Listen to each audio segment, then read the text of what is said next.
그래서 우리가 이런 얘기 해도 되나? 야동에서 볼 수 있는 그런 성관계를 해요. 할아버지가 진짜 내밀한 아무한테도 말하지 못하는 것들이 나와요. 그 중에 하나가 엄마가 아들하고 불려. 엄마가 아들하고 불려. 친아들. 근친? 근친 안녕하세요. 안녕하세요. 소개 좀 먼저 변호사님 먼저. 저는 아는 변호사 유튜브 채널을 운영하고 있고요. 그리고 작가이고요. 교육도 하고 있고 하지만 본업은 변호사인 아는 변호사입니다. 저는 전직 형사고 그 다음에는 실종자 가출인 찾고 불륜도 잡아주고 지금은 나쁜 놈들 잡으려고 유튜브 지금 하고 있습니다. 안녕하세요. 심리학자 차희연입니다. 저는 강의 22년 했고요. 그리고 지금 현재 결혼정보회사를 운영하고 있습니다. 반갑습니다. 제 같은 경우에는 지방에서 남자는 딸을 키우고 5살, 여자는 4살짜리 아들을 키웠어. 근데 이 공장 주변에 있는 커피숍을 여자가 하고 있었는데 거기서 이제 눈이 맞은 거예요, 두 사람이. 그래서 3년 동안 같이 사귀다가 결혼을 하게 됐어요. 3년이 지나서 여자가 변심을 해. 어떤 변심을 하느냐. 여기서부터 이제 작전이 들어간 거지. 애 키우려면 서울로 가자. 강남으로 가자. 우리 애를 멋지게 키워보자. 남자는 순수한 마음으로 부인이 자기 딸도 잘 키워해주고 너무 좋으니까 3년 만에 대치동으로 입성을 했어요. 딱 4년째 되는 날부터 변심을 어떻게 했느냐. 동호회, 자전거 동호회. 나가면 안 들어오는 거예요. 아이고. 나가면 안 들어오는 거야. 운동하러 갔는데. 그래서 저한테 남편이 부탁해서 한 번만 찾아달라고 해서 했는데 결국 어떻게 됐느냐. 남자가 둘이에요. 오전에 한 팀, 오후에 한 팀. 결국은 파구로 갔어요. 이제 이혼 사건 사고를 굉장히 많이 접하게 되는데 뭐 불륜은 정말 이제 드라마에서 보는 사건은 보다 더 심한 훨씬 그런 현실들도 많이 있는데 그런 것보다 최근에 충격적인 것들은 방금 형사님이 말씀하신 대로 여성들의 불륜이 많아진 것 같아요. 제 느낌이에요. 체감상 많이 많아졌고 그리고 한 명이 아니다. 2명, 3명 무작위로 그냥 블라인드를 통해서 거기다가 그냥 글을 올리는 거예요. 그냥 그러면은 둘이 뭐가 맞아 말이 따로 나와서 단톡방 만들어서 둘이 대화하면서 그냥 상관없는 거예요. 성관계에만 그냥 치중하는 거죠. 상대가 누군지도 중요하지 않고 알 필요도 없고 원나잇하고 그런 사람도 매우 많고요. 근데 제가 말씀드리고 싶은 사례는 뭐냐면 퐁퐁남에 대한 사례. 그러니까 이분은 남자분인데 이제 좀 노총각이죠. 근데 직업은 되게 좋아요. 결혼에 대한 별다른 생각이 없었어. 근데 자기가 일하는 직장에 어떤 여성분이 찾아오게 돼요. 일 때문에. 근데 그 여자 이제 담당이 돼서 안내를 해주다가 이 여자에 대한 정보를 이제 하나씩 알게 되는 거예요. 돌싱이고 자녀는 뭐 전 남편이 키우고 있고 근데 되게 불우하고 그런 이야기를 막 하니까 안쓰럽잖아요. 그래서 이 사람이랑 내가 좀 결혼해서 돌봐주고 싶다. 근데 결혼했는데 몇 년이 지나고 나니까 이 여자분이 도박을 해요. 도박이요? 네, 도박으로 빚을 엄청 졌죠. 근데 처음에는 사업을 한다고 해서 자기가 돈도 빌려주고 했는데 다 날리고 빚도 많이 졌어. 이 남자분이 이제 이혼을 하고 싶은 거예요. 근데 이 여자분이 종교적인 신념으로 자기는 절대 이혼을 안 한다. 도박은 하면서 이혼을 못 하겠다는 거죠. 그래가지고 협이혼을 하려고 여러 번 시도를 했는데 그때마다 돈을 달라는 거예요. 그럼 돈 주면 내가 이혼해주겠다. 그래서 돈을 몇 번 줬는데 결국은 협의혼은 기일을 안 나오면 협의혼이 안 되잖아요. 그래서 결국 못했어. 근데 이 여자분이 돈을 얼마 주면 내가 별거를 해주겠다. 그래서 돈을 줬어요. 그래서 별거를 해. 근데 오랜 시간이 지났는데 이혼이 안 된 상태잖아요. 그럼 결국은 이제 이혼을 하려면 재산 분할을 해줘야 되는 거예요. 근데 그걸 안 해주려면 내가 소송을 통해서 그 별거 기간을 입증해야 되고 그 기간 동안 아내의 기여도가 없다. 입증해야 되는 상황에 처한 거죠. 그래서 몸도 버리고 돈도 버리고 마음도 버리고 굉장히 불쌍한 안 된 분이 있어서 최근에 기억나는 건 근데 제가 항상 얘기하지만 과거에 이런 일들 때문에 힘들었어요. 막 이런 측은지심을 유발하는 사람 치고 괜찮은 사람은 없어요. 거기에 딱 걸리신 것 같아요. 그러니까 이제 측은지심으로 결혼하는 게 아닌데 그런 사람들이 많죠. 남자든 여자든. 바람기가 다분하던가 사람을 이용하려고 하는 사람들이 대부분 측은지심을 유발해요. 제가 며칠 전에 할머니 한 분이 이거 말씀드려요? 괜찮아요? 네, 해주시죠. 할머니 75세, 할아버지 80세. 우리 아저씨가 바람을 핀다. 잡아달라. 어머님 제발 이러지 마세요. 왜 그러세요 어머니. 올해 연세가 어떻게 되십니까? 75세, 할아버지 80세. 딱 3일만 봐달래. 3일만. 왜 그러면 바람을 핀다 생각했느냐. 한 달에 한 번 안 돼요. 어머님 지금 뭐라고 하셨습니까? 한 달에 한 번이라는 것이 제가 잘못 들은 것인지니까 5개월 동안 쉬었다 이거야 지금. 그래서 뭔가 감이 왔다 이거지. 오케이 내가 받을게 엄마. 진짜 바람을 피네. 이 할아버지 대박이에요. 근데 만나는 할머니가 겁나 이뻐. 저도 놀랄 만큼 저 할머니가 나이가 몇 살이지? 65세인가? 63세? 65세? 너무 늘씬하고 완벽해. 그래갖고 만나는 걸 어머님한테 말씀드렸어. 만난다. 초섹시 할머니를 만난다. 해갖고 사진 보여주자마자 그 어머님이 그 집으로 바로 쳐들어갔어. 다 엎었어요. 야 이년아 저년아 너가 이럴 수 있냐? 둘이 친구야. 둘이 친구야. 어떻게 친구 됐냐? 여기서 저도 깜짝 놀랐어요. 이 할머니가 꽃집 친구를 소개시켜 준 거야. 소개를 시켜줘. 이게 무슨 얘기지? 첩이 첩지를 못 본다고. 부인도 아니었어. 이 할머니가 부인도 아니었어.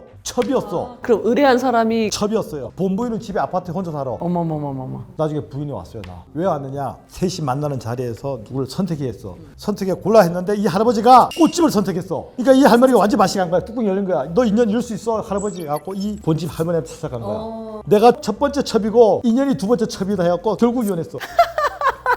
이런 경우도 제가 봤습니다. 아 정말 첩이 첩을 못 보긴 절대 못 해요. 봐요. 근데 그런 경우는 그러니까 나이가 들어서 저도 사건 중에 보면 70대, 80대 할머니 할아버지가 불륜 관계인 경우 있는데 이 할아버지는 되게 굉장히 정력이 센 거예요. 그래서 우리가 이런 얘기 해도 되나? 야동에서 볼 수 있는 그런 성 관계를 해요. 할아버지가 네. 그러니까 이 여자분이 거기서 헤어나오지 못하는 거예요. 이 여자분도 번듯한 직업 있고요. 전문직이에요. 그리고 자녀들이 있어요. 그런데도 이 할아버지랑 불륜 관계를 맺는 거예요. 그래서 너무 놀랐습니다. 저는 제가 이제 들은 거는 저는 워낙 상담이잖아요. 이혼이나 이런 게 아니라 의뢰가 아니라 상담이다 보니까 진짜 내밀한 아무한테도 말하지 못하는 것들이 나와요. 그 중에 하나가 엄마가 아들하고 불륜. 엄마가 아들하고 불륜. 친아들. 근친? 네. 근친 아들이 다 성인이 돼서 로스쿨을 다니는 거예요. 로스쿨 다닐 정도면 나이가 다 이미 컸다는 거잖아요. 근데 둘이 잠자리 한 사이인 걸 남편이 알게 된 거예요. 이거 완전 쇼킹인데. 야 이거는 그냥 쓰레기들. 로스쿨을 다니잖아요, 아들이. 그러니까 엄마가 어떻게 대응을 해야 되는지를 너무 잘 알고 있는 거예요. 그래서 엄마를 대피를 시켜서 여자들 이렇게 보호하는 그런 데에다 일단 보내놓고 진술을 어떻게 하라고 했냐면 남편의 폭력이나 이런 것 때문에 내가 도망 나왔다 이렇게 얘기를 해라라고 시켜서 그렇게 도망을 나가서 남편분이 아내분하고 얘기를 못 하는 거예요. 근데 둘이 불륜이니까 화가 나고 그리고 지금 가해자는 2명인데 본인을 가해자를 만들고 있으니까 거의 화병 나서 쓰러지기 일보 직전인 거예요. 그래서 이렇게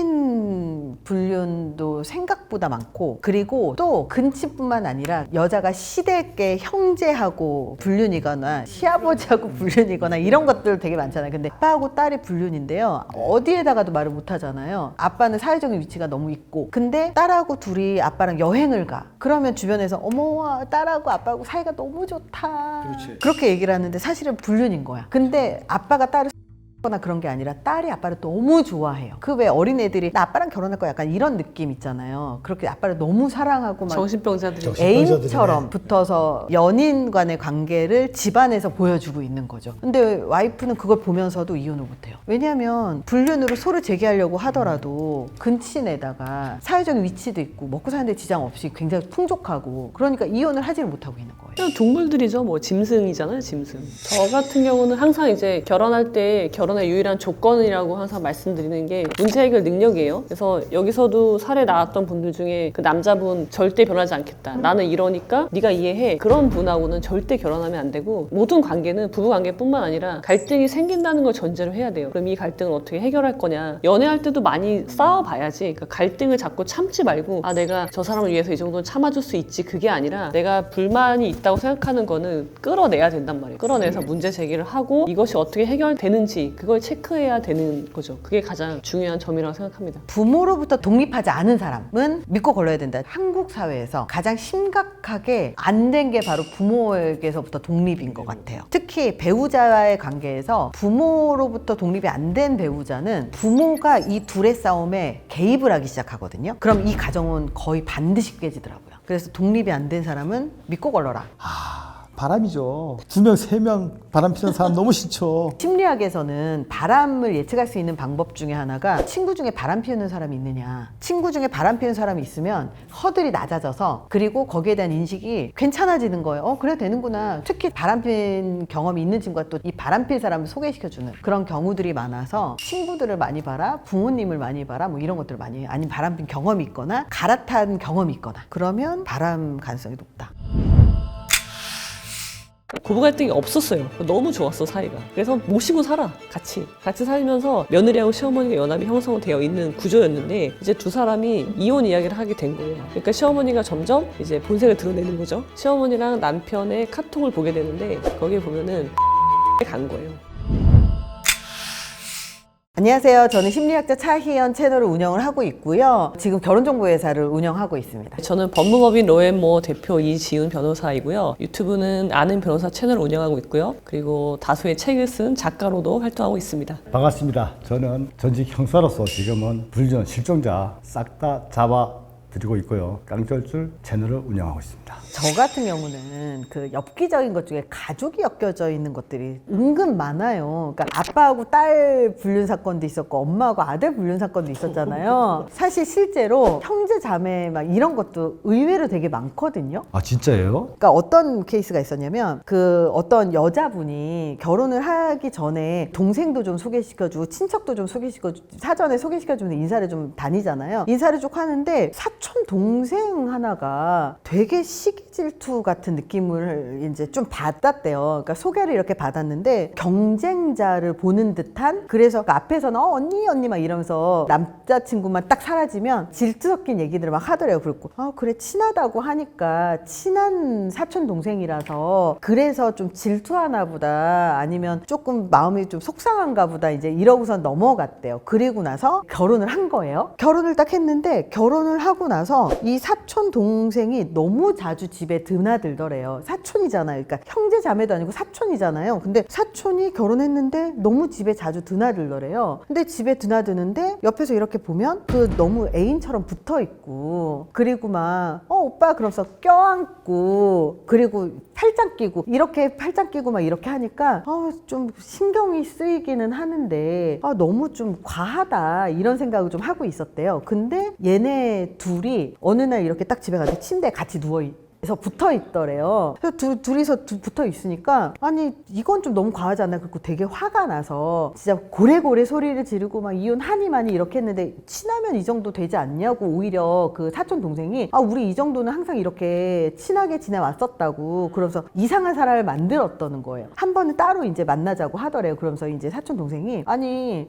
우리 오빠랑 나랑은 결혼하기로 한 사이라고 우린 사랑하는 사이라고 우리는 결혼을 못하니까 대신 결혼을 한 거라고 그러니까 그냥 우리는 이렇게 원래 이런 사이니까 냅두라고 이런 식으로 이야기를 해서 요거를 녹음을 해서 요거를 오픈을 한 거예요. 집안이 다 뒤집어지고 그 사촌 동생은 유학 보내고 집안에서 몰랐으니까 그리고 둘은 이혼을 한 해 만에 했었는데 둘이 뭐 사실 잠자리까지 한 건 아니고 여자애가 일방적으로 되게 좋아해서 더 붙어있고 더 스킨십하고 막 하긴 했었는데 어쨌든 간 미안하다고 사죄해서 결혼 생활은 이제 유지를 하는데 남자가 바람을 피거나 그런 것까지는 아니었으니까 이런 사건들도 좀 있었더라고요. 저는 그 짝사랑이라고 생각 안 하고 이미 한 침대에서 같이 누워있을 정도라면은 성관계 여부와 상관없이 어차피 부정행위에 들어가고요. 맞아요. 개념에 들어가고 그 사촌 오빠라는 사람도 마음이 없이 그렇게 할 수가 없어요. 그래서 저는 그냥 불륜은 저는 있을 수 있는 일이라고 생각해요. 왜냐면 내 마음이 가는 일이라서 있을 수 있어. 근데 이런 근친 상간이지 그러니까 이제 사촌이라고 하더라도 그런 거는요 저는 사람이 아니라고 봐요. 선을 넘은 거예요.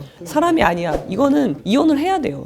저 같은 경우에는 저한테 전화 주시는 분 중에 제가 이제 목소리를 들어요. 여성분들이 많이 전화 오는데 근데 말씀을 못 하시는 분이 한 분이 계셨어. 전화 와서 계속 아저씨 울어요. 그래서 저는 기다려줘요. 제가 하루하루가 삶이 너무 희망이 보이지 않는다. 길을 걸어도 눈물이 나고 밥은 아예 못 먹고 근데 갑자기 남편이 이혼하자. 그래서 자기가 궁금해 생각해 봤을 때는 우리 남편이 자기한테 이혼을 하자고 할 의사가 전혀 없는데 왜 그럴까 너무 궁금하다. 그래서 한번 혹시 해줄 수 있느냐. 좋다. 그러면 뭔가 한번 내가 당신을 도와주겠다 했는데 남편의 움직임은 전혀 없습니다. 어떤 여성도 없고 3일, 4일, 일주일, 2주 아무것도 없습니다. 그러니까 이 여성분이 이 남자가 나를 정말 내 남편이 싫어해서 이제 이혼하자 하구나 했는데 저는 제 입장에서는 필드를 뛰는 사람 입장에서는 안 움직이는 것이 더 이상해. 없는 것이. 우리 의뢰인은 금액 부분도 있고 하니까 그만했으면 좋겠습니다 하는데 잠깐만 기다려보세요. 뭔가 이상합니다. 제가 돈을 안 받는 한이 있어도 해드리겠습니다 하고 새벽 4시에 기어 나오더라고요. 이미 벌써는 의뢰인이 요청한 날짜는 지났어요. 이틀, 3일 더 지났을 때 새벽 4시에 차가 빠져나오는데 간 곳이 여자를 만나러 갔어요. 그날 여자를 찾기 시작해서 이 남편의 불륜 상대자하고 여성은 어마무시하게 진짜 어마무시하게 처음에는 이 부인이 좌절하고 희망이 없었는데 상간녀가 나오고 남편의 모든 행실이 나쁘다는 걸 알게 되니까 마음이 변하는 거예요. 이제는 좌절감에서 이제는 자기가 앞으로 어떻게 인생을 살아야 될까 계획을 짤 수 있는 거죠. 절망해서 그래서 제가 2달 동안 이 남자의 모든 생활 자체를 싹 줬어요. 그래서 나중에 소송이 걸렸는데 남자 쪽에서는 법무법인 3팀을 꾸려서 강하게 들어왔어요. 이 여성분은 550만 원 재판에서 다 이겼어요. 이혼을 했어요? 그분 이혼했어요. 근데 남편 쪽에서 이혼 소송 돈 거는 각하시키고 이제는 자기가 소송을 걸어서 정당하게 너 같은 인간하고 못 살겠다. 아, 사이코패스. 왜 사이코패스냐? 왜 사이코패스냐? 이 여자 집에서 모든 공부를 다 시켜줬어요. 공부를. 나쁜 놈이네. 그러니까 이 친구가 엄청나게 성장했어. 사회적으로도 유명해. 근데 지금 그 위치에 오르니까 너희 집에서 돈 받은 거 나 자존심 상해. 너 나를 공부시켜서 너희 집이 행복해지려 했던 거 아니야. 나 자존심 상하고 나 받기 싫었어. 그러니까 자기가 잘 되니까 남 탓을 하는 거죠. 그리고 모든 걸 깎아내리죠. 난 너 꼴보기 싫었어. 돈 받기 싫었어. 너랑 결혼하기 싫었어. 근데 이제는 내가 내 마음대로 불륜 대상자는 사내 격리 지골입니다. 어마무시하죠. 그리고 다 못생겼어. 못생겼어. 원래 상간자들 다 못생겼더라고요. 그러니까 자기가 그런 위치에 있다 보니까 이제는 밑에 두고 다 따지는 거죠. 저 정도면 내가 농락할 수 있겠다. 자기의 자만감이 있죠. 자신감. 그래서 결정적인 증거를 어떻게 찾았느냐. 얍삽하니까 차에서 성형일을 합니다. 그래 해라. 너 시큰해라. 제가 차 유창을 다 깨버렸습니다. 그래서 차 안에 있는 모든 휴지와 분비물을 싹 건져가지고 감정소 다 보냈죠. 그래 빼박이죠. 나중에 재판부에 너 차에서 우리들이 뭐 보통 얘기했다 노래 들었다 다 나오잖아요. 마지막에 딱 넣는 거야. 이 결정적 증거. 바람 피웠네 재판관이. 맞네 증거 나왔네 끝. 넣고 각하시켰어요. 이 친구가 보통 놈이 아니야. 완전히 얍삽하죠. 차를 강남역에서 삼성역까지 계속 유턴. 뒷따로 차가 있는지 없는지 다 계속 봅니다. 저는 멀리서 지켜보고 있죠.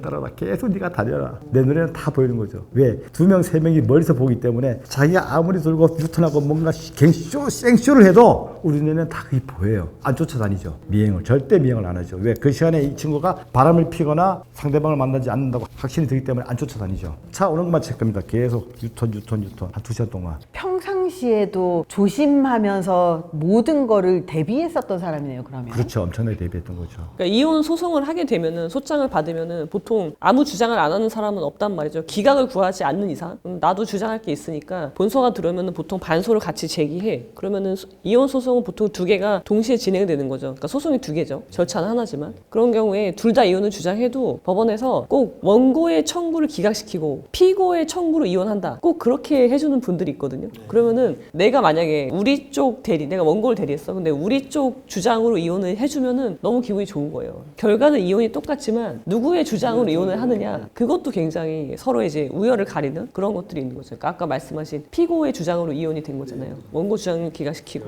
그런 게 있는 거죠. 남성분이 의뢰를 했는데요. 저한테 자문을 구할 때 항상 물론 의뢰인 편에 입장을 먼저 서요 제가. 그런데 오죽하면 네 부인이 바람 필까 한번 생각해요. 왜 바람 피느냐. 너 열심히 일하고 집에 들어가서 사실 각질 막 떨어지고 냄새나고 안 씻고 맛이 갔거든. 그러면 같이 된장찌개 먹더라도 구역질 나거든요. 제 수동이거든. 그런데 이 사회에서 나가다 보면 약간의 뭐 향기로운 남자, 좋은 멘트 날리는 남성 갈 수밖에 없거든. 그래서 그런 사례를 하나 제가 찾아드렸는데 이 또 상간남 또 대박이에요. 이 친구가 이게 또 여자를 유혹하는데 기가 막힌다 수법이. 그게 뭐냐. 병원을 하는데 주사 놔주고 약 주면 되잖아요. 그죠? 처방하면 되잖아. 안 합니다. 우리 병원은 책으로 힐링시킨다. 환자들 대기실에서 책으로 유인하는 거예요. 그럼 의사예요? 의사죠. 그러면 여성분들이 저 사람이 의사고 병원 가서 치료받는데 자 기다리시면서 책을 보시고 힐링을 하세요. 모든 환자들이 가서 병원에서 책을 보고 근데 여기서 끝나면 다행인데 또 뭐 독후감도 내고 발표회도 하고 거기 오는 모든 책을 보는 사람들이 여성분들이에요. 어떤 남자가 가서 병원 가서 책을 읽고 독후감을 내겠어요. 감상문을 내고. 그래갖고 주기적으로 한 달에 2분 정도 만나요. 제가 상간남을 찾다 보니까 의사인 거야. 바람 피는 사람들이 전 다 얍삽하다 생각하거든요. 얍삽하잖아. 간사하고 교활하고. 그래서 얍삽이들이라 생각하는데 얍삽하게 책을 읽고 난 뒤에 모임 있는데 흩어져서 밥을 먹어. 다 흩어졌어. 다 지하철로 가고 차라고 다 헤어져. 둘만이 남어. 빙빙빙빙 돌다가 둘이 만나서 모텔로 가요. 얍삽하잖아. 근데 이놈도 진짜 나쁜 놈이야. 교활하잖아요. 그 수많은 여성들을 책으로 유인해서 그 짓거리하고 범죄자로 따지면 거의 강간범 수준. 아주 얍삽한 놈입니다. 그런 사례도 있네요. 아니 그 의사분 전공이 뭐냐고요? 저 그러면 지금 역품 맞아요. 전국까지 얘기하면 저가 쫓아가는데 나중에 병원으로 가는 거예요. 저 인간이 의사였어? 저 미친놈 아니야? 저 뭐야? 했더니 가운을 입는 거예요. 가운을. 의사네? 야 그래 봤더니 나중에 보니까 주기적으로 여성들 모아놓고 지가 또 발표. 근데 알고 보니 모두 다 그 불륜녀들, 내연녀들. 후보자들이네. 그러면 형님 동서지간끼리 서로 매주 모이는 거네. 그때 남편이 집에 오면 냄새나고 안 씻고 소파에 누워자고 피곤하니까 그냥 맨날 그런 모습을 보다가 어느 순간 그런 모임에 가서 저 사람에 대한 약간의 기대심 또 뭐랄까요 향기로움 또 책을 읽어주고 또 책에 대한 감성문도 읽어주고 뭔가 멋있어 보이고. 보이죠. 또 의사야.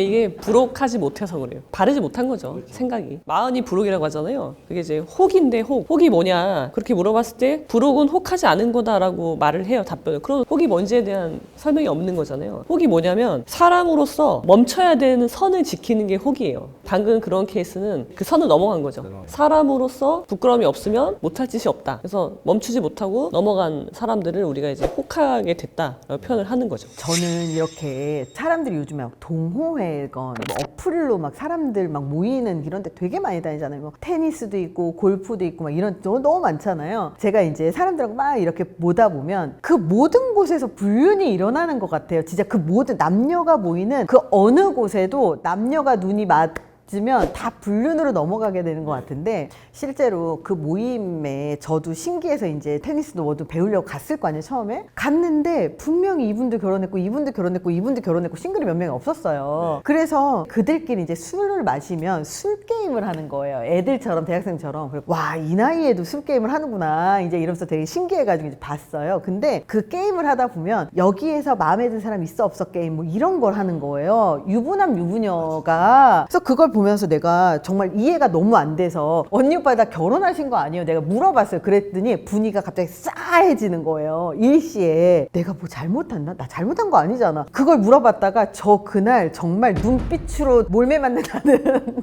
그 느낌을 처음 받았어요. 그리고 나서 처음에 그게 이해가 안 됐었는데 나중에 보니까 내가 그렇게 불륜 안 돼요, 불륜 안 돼요, 불륜 안 돼요 이런 얘기를 하잖아요. 그러면 나를 자꾸 은근히 왕따시키는 거예요. 그런 분위기들이 이미 형성이 돼 있는 데서는 바른 생각을 한다 이게 바르지 않은 거야. 나가야 되죠. 나가야 맞는 거죠. 제가 아까 환경적인 요인 이야기 잠깐 했잖아요. 네. 불륜이라는 것이 조직이나 같은 무리에서 많이 발생한다. 불륜한 사람 보면은 반드시 그 주변에 불륜하는 사람이 있어요. 같이 하거나 아니면 서로 뭐 소개해주거나 그런 식으로 하는데 내가 주변에 어떤 사람이 있는지가 매우 중요하단 말이에요. 어떤 여자분이 있었는데 그 여자분이 남편이 불륜하는 걸 알았어요. 그래서 그걸 안 순간 나는 이혼할 거야 라고 결정을 하고 당연히 그렇게 마음을 먹었는데 남편이 돌아오겠다고 막 자꾸 해. 그래서 좀 마음이 약해지는 거예요. 그리고 상간녀가 이제 사실은 첩이 되고 싶었던 거예요. 나는 괜찮다.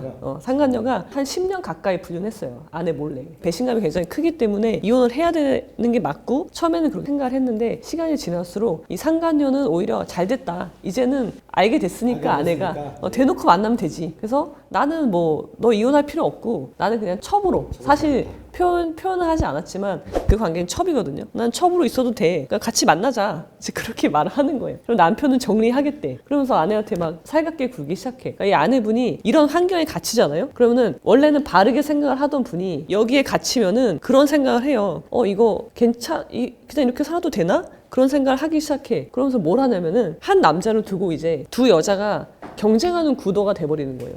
내가 이혼을 하지 않을 거라는 생각을 이제 하기 시작하고 그리고 내 남편 나한테 돌아온다고 했으니까 상간녀한테 가지 않고 나한테 오게 해야 되겠다. 그러니까 경쟁. 내가 저 여자보다 더 예뻐야지. 내가 저 여자보다 남편한테 더 잘해줘야지. 자기를 막 꾸미기 시작하고 그런 이제 생각이 왜곡되는 거죠. 그래서 이 환경이 매우 중요한 거예요. 그래서 제가 그분한테 빨리 거기서 나와라. 더 거기 계시다가는 진짜 첩을 두는 축첩을 인정하는 그런 본처 되시고 그렇게 될 수밖에 없다 말씀을 드렸거든요. 매우 중요해요. 생각을 바르게 하는 거.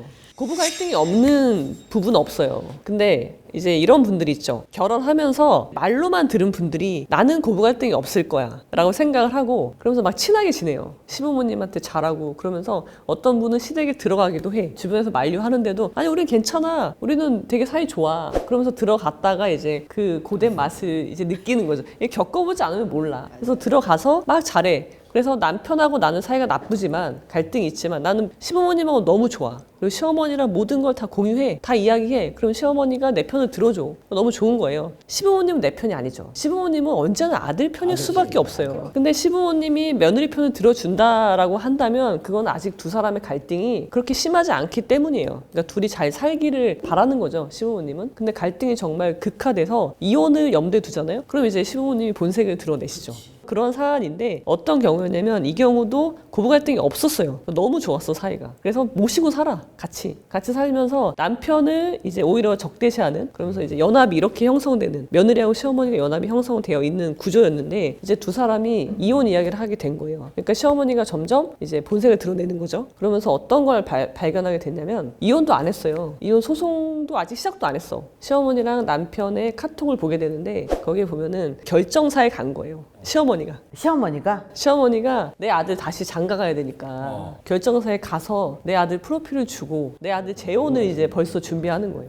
이 시어머니는 확고한 신념이 있어요. 내 아들은 당연히 이 여자보다 훨씬 좋은 곳에 아이들도 있거든요. 장가 갈 수 있다요. 그렇게 해서 이제 너무 당연히 그런 대화하는 걸 보게 된 거죠. 그래서 이혼을 좀 더 서둘러서 이제 하시게 된 거죠. 저는 이제 사랑과 전쟁 퀴즈라고 이야기를 할 수 있는데 어릴 때부터 보고 자란 거죠. 제가 이제 대학생 때부터 본 것 같아요. 결혼에 대한 이제 이슈가 있으니까 제가 그걸 보면서 자랐단 말이에요. 그래서 사랑과 전쟁이 저의 결혼관에 굉장히 많은 지대한 영향을 미쳐서 사실 제 결혼을 망하게 만든 주요 채널이기도 하죠. 결혼에 대한 선입견, 그다음에 시부모님 고부 갈등에 대한 그런 거를 간접적으로 굉장히 자극적인 소재들만 하니까 그런 거 이제 익숙해져가지고 아 그래 부잣집에 시집가면 안 돼. 그런 거 있잖아요. 시어머니가 얼굴이 이렇게 세 보이는 사람은 안 되겠어. 그런 온화한 사람이랑 결혼해야지. 그런 이상한 말도 안 되는 사람을 보는 게 아니라 그런 내가 알 수 없는 그런 것들을 보고 결혼을 했죠. 결혼 생활 10년을 한 거예요. 근데 결혼 생활 10년 하면서 이제 아이는 안 생겼고 사실 우리 때만 하더라도 결혼을 그냥 때에 맞춰서 하잖아요. 안 하면 좀 안 될 것 같고 그런 식으로 이제 결혼을 하고 했는데 근데 이분이 결혼 생활하고 10년을 하고 그리고 나서 10년 동안 이 와이프가 우울증이 좀 있었대요. 그래서 되게 괴로웠대요. 그러니까 원래 우울증이 있으면 옆에 사람들이 되게 괴롭잖아요. 그리고 한 10년 동안 되게 괴로웠었는데 이혼을 하게 된 계기가 뭐냐고 제가 물어봤어요. 그랬더니 와이프가 불륜을 저질러서 이혼을 했다는 거예요.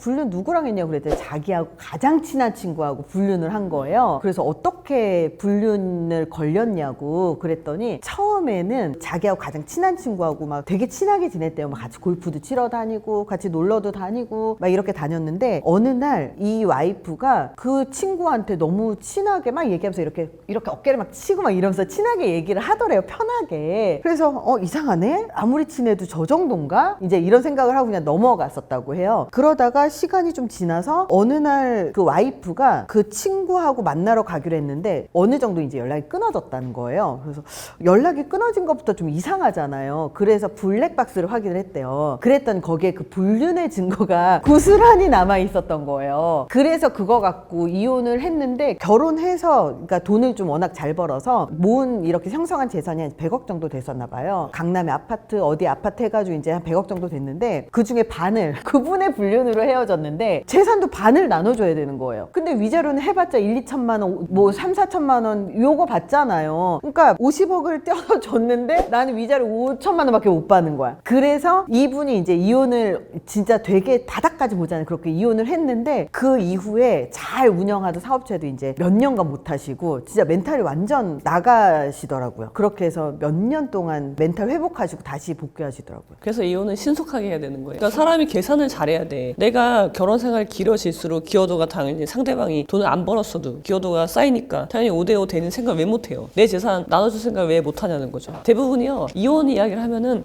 자기는 남편이 불륜을 해도 마음이 남아있다. 그래서 이혼하기 어렵다라고 이야기를 해요. 그럼 제가 물어봐요. 그러면은 자 이혼을 만약에 한다면 재산 분할을 해야 되는데 당신 재산을 반 띄어서 남편 주면 어때요? 그러니까 막 화를 내시는 거예요. 왜 내 재산을 주냐고. 그래서 그게 당신 마음이다. 남편한테 마음이 있는 게 아니라 이혼에 대한 두려움이 있을 뿐이지 뭐 남편에 대한 사랑도 아니고 애정도 아니고 아무것도 아니야. 그걸 어떻게 확인하냐면 마음을 확인하는 방법은 결국은 돈을 어디다 쓰느냐거든요. 근데 내가 배우자한테 돈 줄 생각을 하니까 막 화가 나. 그거는 좋아하는 게 아니죠, 더 이상. 저는 이게 여기에서 좀 궁금했었던 게 혼전 계약서 같은 거 미국에서 많이 작성하잖아요. 근데 요즘에는 결혼을 하면 재산을 반을 줘야 되는 거에 되게 부당함을 갖고 있는 남자들이 진짜 많아요. 여자도 똑같아요. 그래서 결혼하기 전에 와가지고 혼전 계약서를 쓰면 안 되냐고 이거 법적인 효력 있냐고 되게 많이 물어보거든요. 어때요? 법적인 효력 쉽지 않아요? 혼전 계약서를 쓰는 분들이 있는데요. 네. 정식 명칭은 부부재산 약정이라고 하고요. 서양에서 말하는 혼전 계약서는 이혼 시의 재산 분할까지 염두에 두고 정할 수 있지만 우리나라는 명칭에서 보면은 부부재산 약정이에요. 그러니까 부부 혼인 중의 재산에 대해서만 정해놓을 수 있는 거고 이혼할 때 재산 분할까지 미리 정해봤자 그거는 효력이 없어요. 그러니까 아직 몰라요. 그런 사례가 아직 없었기 때문에 분쟁이 없었기 때문에. 근데 이거는 등기 사항이에요. 두 사람이 그냥 야 우리 쓰자 그래서 되는 게 아니라 효력이 발생하려면 등기해야 돼요. 근데 등기라는 게 우리가 등기가 되는 자산이 몇 개 없어요. 부동산, 그다음에 자동차, 그다음에 선박 그런 굉장히 가치가 많이 나가는 중요한 것들만 국가에서 관리해 주는 거거든요. 등기라는 건. 근데 부부재산 약정은 등기 사항이라는 거죠. 그러니까 굉장히 중요하고요. 그만큼 법원에서 보호해 주겠다는 거거든요. 근데 이거는 혼인신고 전에 해야 돼요. 혼인신고하고 나서는 못 해요. 못 바꿔요. 중간에. 바꾸고 싶으면 다시 법원에 등기를 해야 돼요. 변경 등기를. 그러니까 매우 강력하게 보호되는 건 맞는데 그래서 저도 부부재산 약정을 체결하라고 해요. 근데 여기에는 뭐 나중에 법적 효력을 떠나서 등기가 될 수 있고 그다음에 공동생활을 하는 거기 때문에 우리가 앞으로 어떻게 할 건지 그런 것까지 넣을 수 있거든요. 그래서 저는 장려하고 있어요. 실제 하는 분들도 있고 사랑과 전쟁이라는 거는 사랑하지만 이제 전쟁을 하기도 하고 다시 사랑을 하기도 하고 그 말인 것으로 들리지만 현실은 그렇지 않고요. 사실 전쟁이 더 많죠. 전쟁하고 그냥 휴전인 상태로 유지하는 다양한 목적이 있죠. 아이를 양육하기 위해서라든지 이제 상담을 할 때 이혼은 아직 내가 준비가 안 됐어. 그래서 이혼 준비를 하고 싶은데 어떻게 해야 되느냐 그런 걸 물어보시는 분들이 꽤 있어요. 여성분들은요. 근데 남성은 좀 이성적이라면 여자분들은 감정적인 요소가 좀 더 많으니까 이 갈등이 해결 안 되니까 힘들어서 와서 이혼 준비를 하겠다고 하세요. 그래서 제가 이런 준비를 하시면 된다. 뭐 증거는 어떻게 수집하고 그런 것들을 말씀을 드려. 근데 가시잖아요. 그러면 몇 번 하다가 그냥 포기해요. 아이 그냥 뭐 나쁘지 않은데 그냥 이러고 살지 뭐 그렇게 해서 그냥 지나가시는 경우가 많은데 그리고 몇 년 있다 또 오시죠. 한 3년 있다 또 상담하러 온단 말이에요. 근데 문제는 해결되지 않았어. 근데 어떤 분은요 이런 분이 있었어요. 남편도 준비를 해요. 그러니까 우리가 나만 준비한다고 생각을 하는데 한쪽이 이혼을 준비할 정도면 상대방도 준비를 한단 말이에요. 근데 이 경우는 여자분은 준비하다 말았는데 남자분은 정말 철저하게 준비한 거예요. 한 3년 동안 진짜. 그래서 제가 그분의 3년 전과 후를 이제 제가 봤는데 둘 다 상담을 했으니까 봤는데 남자분은 정말 치밀하게 준비해가지고요. 재산 다 분산시켜 놓고 자기 앞으로 재산 없게 다 해놨고요. 근데 티를 안 냈어. 3년 동안. 이혼에 대한 전혀 언급도 하지 않았어요. 그러니까 여자분 전혀 몰랐어. 무방비 상태였고 그냥 이렇게 살다가 노후도 그냥 맞이한다 보다 이렇게 생각하셨는데 아이들까지 원래 아이들은 엄마 쪽이 좀 더 양육권이나 친권이 유리한데 미성년 자녀니까. 근데 아이들까지 아빠가 장악해버린 거예요. 그동안 아빠가 애들을 봤어요. 그러니까 엄마한테 당신 고생했으니까 이제 애들 내가 보겠다. 그리고 당신은 이제 뭐 너 하고 싶은 거 해라. 그러니까 이분은 좋은 거예요. 자기가 애를 보느라고 너무 힘들었는데 남편이 해주고 애들도 이제 중고등학생이에요. 그러니까는 아 이제 괜찮나 보다 하고 너무 좋은 거죠. 근데 남편이 정말 애들 등하교까지 다 했어. 다 시켜줬어요. 그리고 모든 돈도 엄마를 통해서 받는 게 아니라 아빠가 다 대주는 거예요. 용돈 주고 선물 사주고. 그러니까 아이들이 아빠랑 더 친해. 엄마가 필요 없는 거예요 이제. 그런 상황에서 준비가 다 끝났어요. 그 다음에 이혼을 통보하는 거죠. 이 여자분 거의 정말 낙동강 오리알이 된 거예요. 요즘에는 서로 여자분도 주소를 안 알려주고 집으로 초대를 안 하고 남자도 주소를 안 알려주는 게 여자는 남자 주소를 갖고 남자의 재산을 확인할 수 있고 그리고 여자가 무서워하는 건 헤어지고 나서 집 앞에서 기다릴까 봐. 요즘에 그 폭력 문제 때문에 스토킹 때문에 무서워하는 거죠. 이런 게 되게 많더라고요. 그래서 헤어지면서 저는 이제 상담을 좀 이렇게 하다 보면 헤어질 때를 무서워하는 친구들이 되게 많아요. 헤어질 때 남자가 예를 들어서 연애할 때 조금이라도 폭력성이 보이면 혹시라도 이 남자가 헤어질 때 집 앞에서 기다릴까봐 막 이런 경우 있고 실제로 어떤 경우도 있었냐면 남자친구가 너무 좀 집착을 보인대요. 그래서 좀 무섭다고 그러면서 헤어지자고 몇 번 해봤는데 뭐 죽인다고 하고 쫓아간다고 하고 니네 집으로 간다고 하고 막 협박을 좀 여러 차례 했었나 봐요. 그래서 헤어지고 싶은데 어떻게 잘 헤어질 수 있어요? 이렇게 물어보시는 분들이 되게 많아요. 그러니까 연애할 때도 이 폭력 때문에 헤어지지 못하면 이대로 결혼까지 가는 경우들도 있거든요. 진짜 도망가지 못해서. 그러면 이제 그때 결혼해서 잡히면 이혼을 아예 못하는 경우들도 되게 많고 진짜 그 TV 같은 데 보면 죽어서 나온다고 얘기를 하잖아요. 그 정도로 두려움을 되게 많이 느끼는 경우들이 많고. 그러니까 오시면 저한테 얘기를 하세요. 삼촌이 철중이 아저씨라고 얘기합시다. 한 방에. 보통 남자가 여성한테 폭력을 하는 거는 집에 강한 사람이 없어서 그런 거예요. 맞아요. 만만하거든. 호구조사 가면 내가 쟤를 마음대로 해도 되겠다. 너 나 헤어져? 너 나 가만 놔둘 거야. 집에 무서운 사람이나 지인 중에 있으면 절대 못해. 다 폭력을 간 놈들은 힘과 다 따지잖아. 그죠? 그래서 제가 지금 조카들이 어마무시하게 많습니다. 진짜로. 국민 삼촌. 국민 삼촌입니다. 용돈도 많이 나갑니다. 진짜 삼촌이 돼가지고 용돈도 많이 줍니다. 정말이에요. 진짜 어떤 친구는 엄마 진짜 삼촌 맞아? 아니지? 하긴 하는 친구도 있어. 실제로 그런 사건 뭐 있었어요? 뭐 집까지 막 찾아와가지고 죽인다고 막 하고 막 그래서 출정하신 적 있어요? 아 이건 너무 강한데요. 괜찮겠습니까? 네. 이 남자친구는 좀 이렇게 학업이 좀 떨어지고 여자는 많은 공부해서 좋은 직장을 다녀요. 근데 이 남자 입장에서는 자기가 인생에 있어서 다시는 저런 여자를 못 만나. 그러니까 집착이 강한 거죠. 근데 여성은 처음에는 이 남자의 순수한 면을 봤는데 나중에 보니까 아니거든요. 그렇죠? 집착이 느끼는가. 이래서는 안 되겠다. 통보를 했음에도 불구하고 계속 찾아다니는 거죠. 쫓아다니고 집에 오고. 집에 오고. 그렇죠. 그러니까 이 여성분이 경찰이나 친구들, 가족들한테 보호를 요청을 했음에도 불구하고 안 되니까 또 사실 경찰 입장에서는 모든 개개인의 보호를 해줄 수 없거든요. 각자 도생 아닙니까? 그죠? 그래서 진짜 저한테 전화 오는 분들은 어렵게 전화를 하세요. 수십 번 생각하고 과연 이 사람이 나를 도와줄 수 있을까? 근데 제가 전화를 받으면 금액 얘기하면 저는 바로 끊어붙습니다. 이거 보호해준데 얼마입니까? 바로 끊어요. 그럼 대신 첫 마디 아저씨 더 도와줄 수 있나요? 그러면 제가 그 한마디에 벌써 이 감정이 또 제가 좀 아무리 좀 우리 형사님을 움직이는 한마디 저 좀 도와주세요. 바로 도와줍니다. 도와줍니다. 그래서 강력하게 나가죠. 저는 필로 뛰는 사람이기 때문에 정보를 좀 드리고 싶어. 여기 우리 그 뉴사이드 구독자 여러분들한테 특히 여성분들 이 여성이 바람을 피우는데 일탈을 행하는 분도 계세요. 이게 뭐냐면 아주 심각한데 나는 어떤 남자도 만나고 싶지 않고 없어. 가정에 충실하고 남편하고 사이가 너무나 좋아. 근데 친구 따라 강남 간다고 이 친구 따라 술집 가서 두세 명이 같이 노는 건 괜찮아요. 근데 꼭 그중에 한 친구가 있어. 야 우리 심심한데 혹시 그래도 남자 좀 불러서 놀면 안 될까?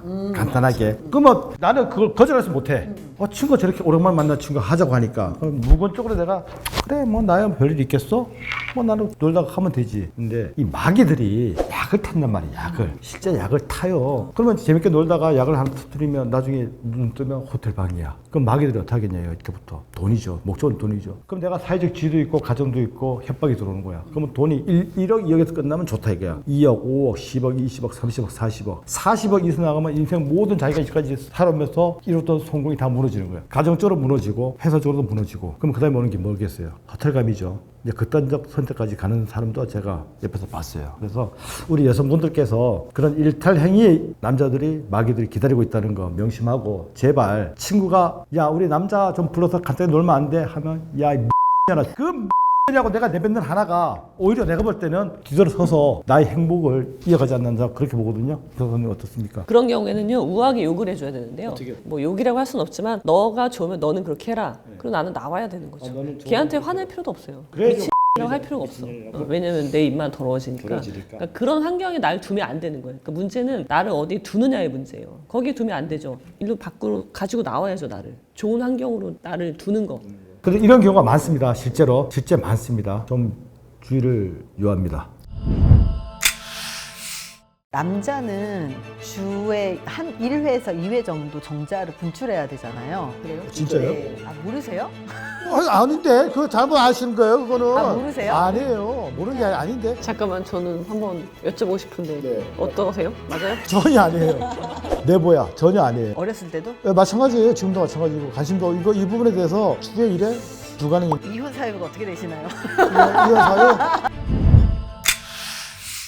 안녕하세요. 우리 이번에 형사님. 저는 불륜 잡다가 실종자 잡다가 최근에 방송을 보니까 범죄 분석하는 사람들이 너무 학문적이다. 경험에 의한 논리가 나와야 되는데 전부 학습적으로 영국이나 미국에 있는 영어 막 써가면서 범죄 분석을 해요. 이건 아닌 것 같아. 경험에 의한 범죄 분석을 해야겠다 싶어서 유튜버를 하게 되었습니다. 깡철충이라고 최근에 하게 되었죠. 네, 안녕하십니까. 저는 많은 분들의 행복을 위해서 불철주야 노력하고 있는 이지훈 변호사라고 하고요. 유튜브로는 아는 변호사 채널 운영하고 있고 다양한 다양한 책 그리고 아류 논어라고 해서 많은 분들이 자기를 알고 상대방을 알 수 있게 해드리기 위해서 다양한 강의를 하고 있습니다. 안녕하세요. 심리학자 차희연 채널을 운영을 하고 있고 차희연입니다. 저는 강의 21년째 하고 있고 책도 쓰고 결혼정보회사를 현재 운영을 하고 있습니다. 이거는 어떻게 견디지? 10분에 카톡 한 개씩 하는 그러니까. 사람은 어떻게 10분 카톡 한 개 내가 견디지? 말씀드릴까요? 저한테 카톡 엄청 오는 사람이 있어요. 의뢰인 중에. 와 10분에 한 30개 와. 30개 넣고 아저씨 안 봐? 뭐야? 처음에는 대표님 사장님 하다가 나중에는 아저씨 경치 받고 계속 와. 계속. 뭐야 이거 뭐지 하다가 나중에는 했어. 뭘 해? 난 여자랑 같이 있네 했네 하고 있네. 미치는 거야. 배우자도 아니고 의뢰인인데. 아 그러면 형사님 좋아해서? 아니요 전혀 아니죠. 근데 뭘 했나 했어요? 이 문자 보내고 안 보는 거에 대해서 이게 대한 병이 있는 거죠. 병적인 부분은. 상대방한테 문자를 하면 바로 회신이 와야 되는데 이걸 안 보고 안 오면 자기를 무시한다 생각하는 사람이지. 이거 미칩니다. 10분에 카톡 한 개. 의뢰인들 중에 이제 그런 분들 있게 있는데 저희도 그러면은 아 이분 지금 퇴근 시간이구나. 시간이 있으니까 보내는 거잖아요. 그런 습관을 가진 분들 많이 있어요. 이런 식의 그 커뮤니케이션을 하시는 분들이 약간 오버싱킹도 되게 많고 자기의 생각에 되게 몰입이 되어 있는 경우 그리고 집착형이잖아요. 그래서 불안정 애척에서 집착형일 가능성이 굉장히 높고 근데 이런 분들한테 잘못 걸리면 나중에 헤어지고 스토킹 당할 가능성도 굉장히 높아지는 분이에요. 오히려 저는 10시간에 차라리 한 개 카톡해서 자기 할 일 제대로 하는 사람이 더 낫다. 당연하죠. 썸 탈 때야 10분에 한 번씩 해주면 고맙지만 그게 10년 간다고 생각하면 아니 썸 탈 때도 썸 타서도 10분 싫어요. 10한 개 필요 없어.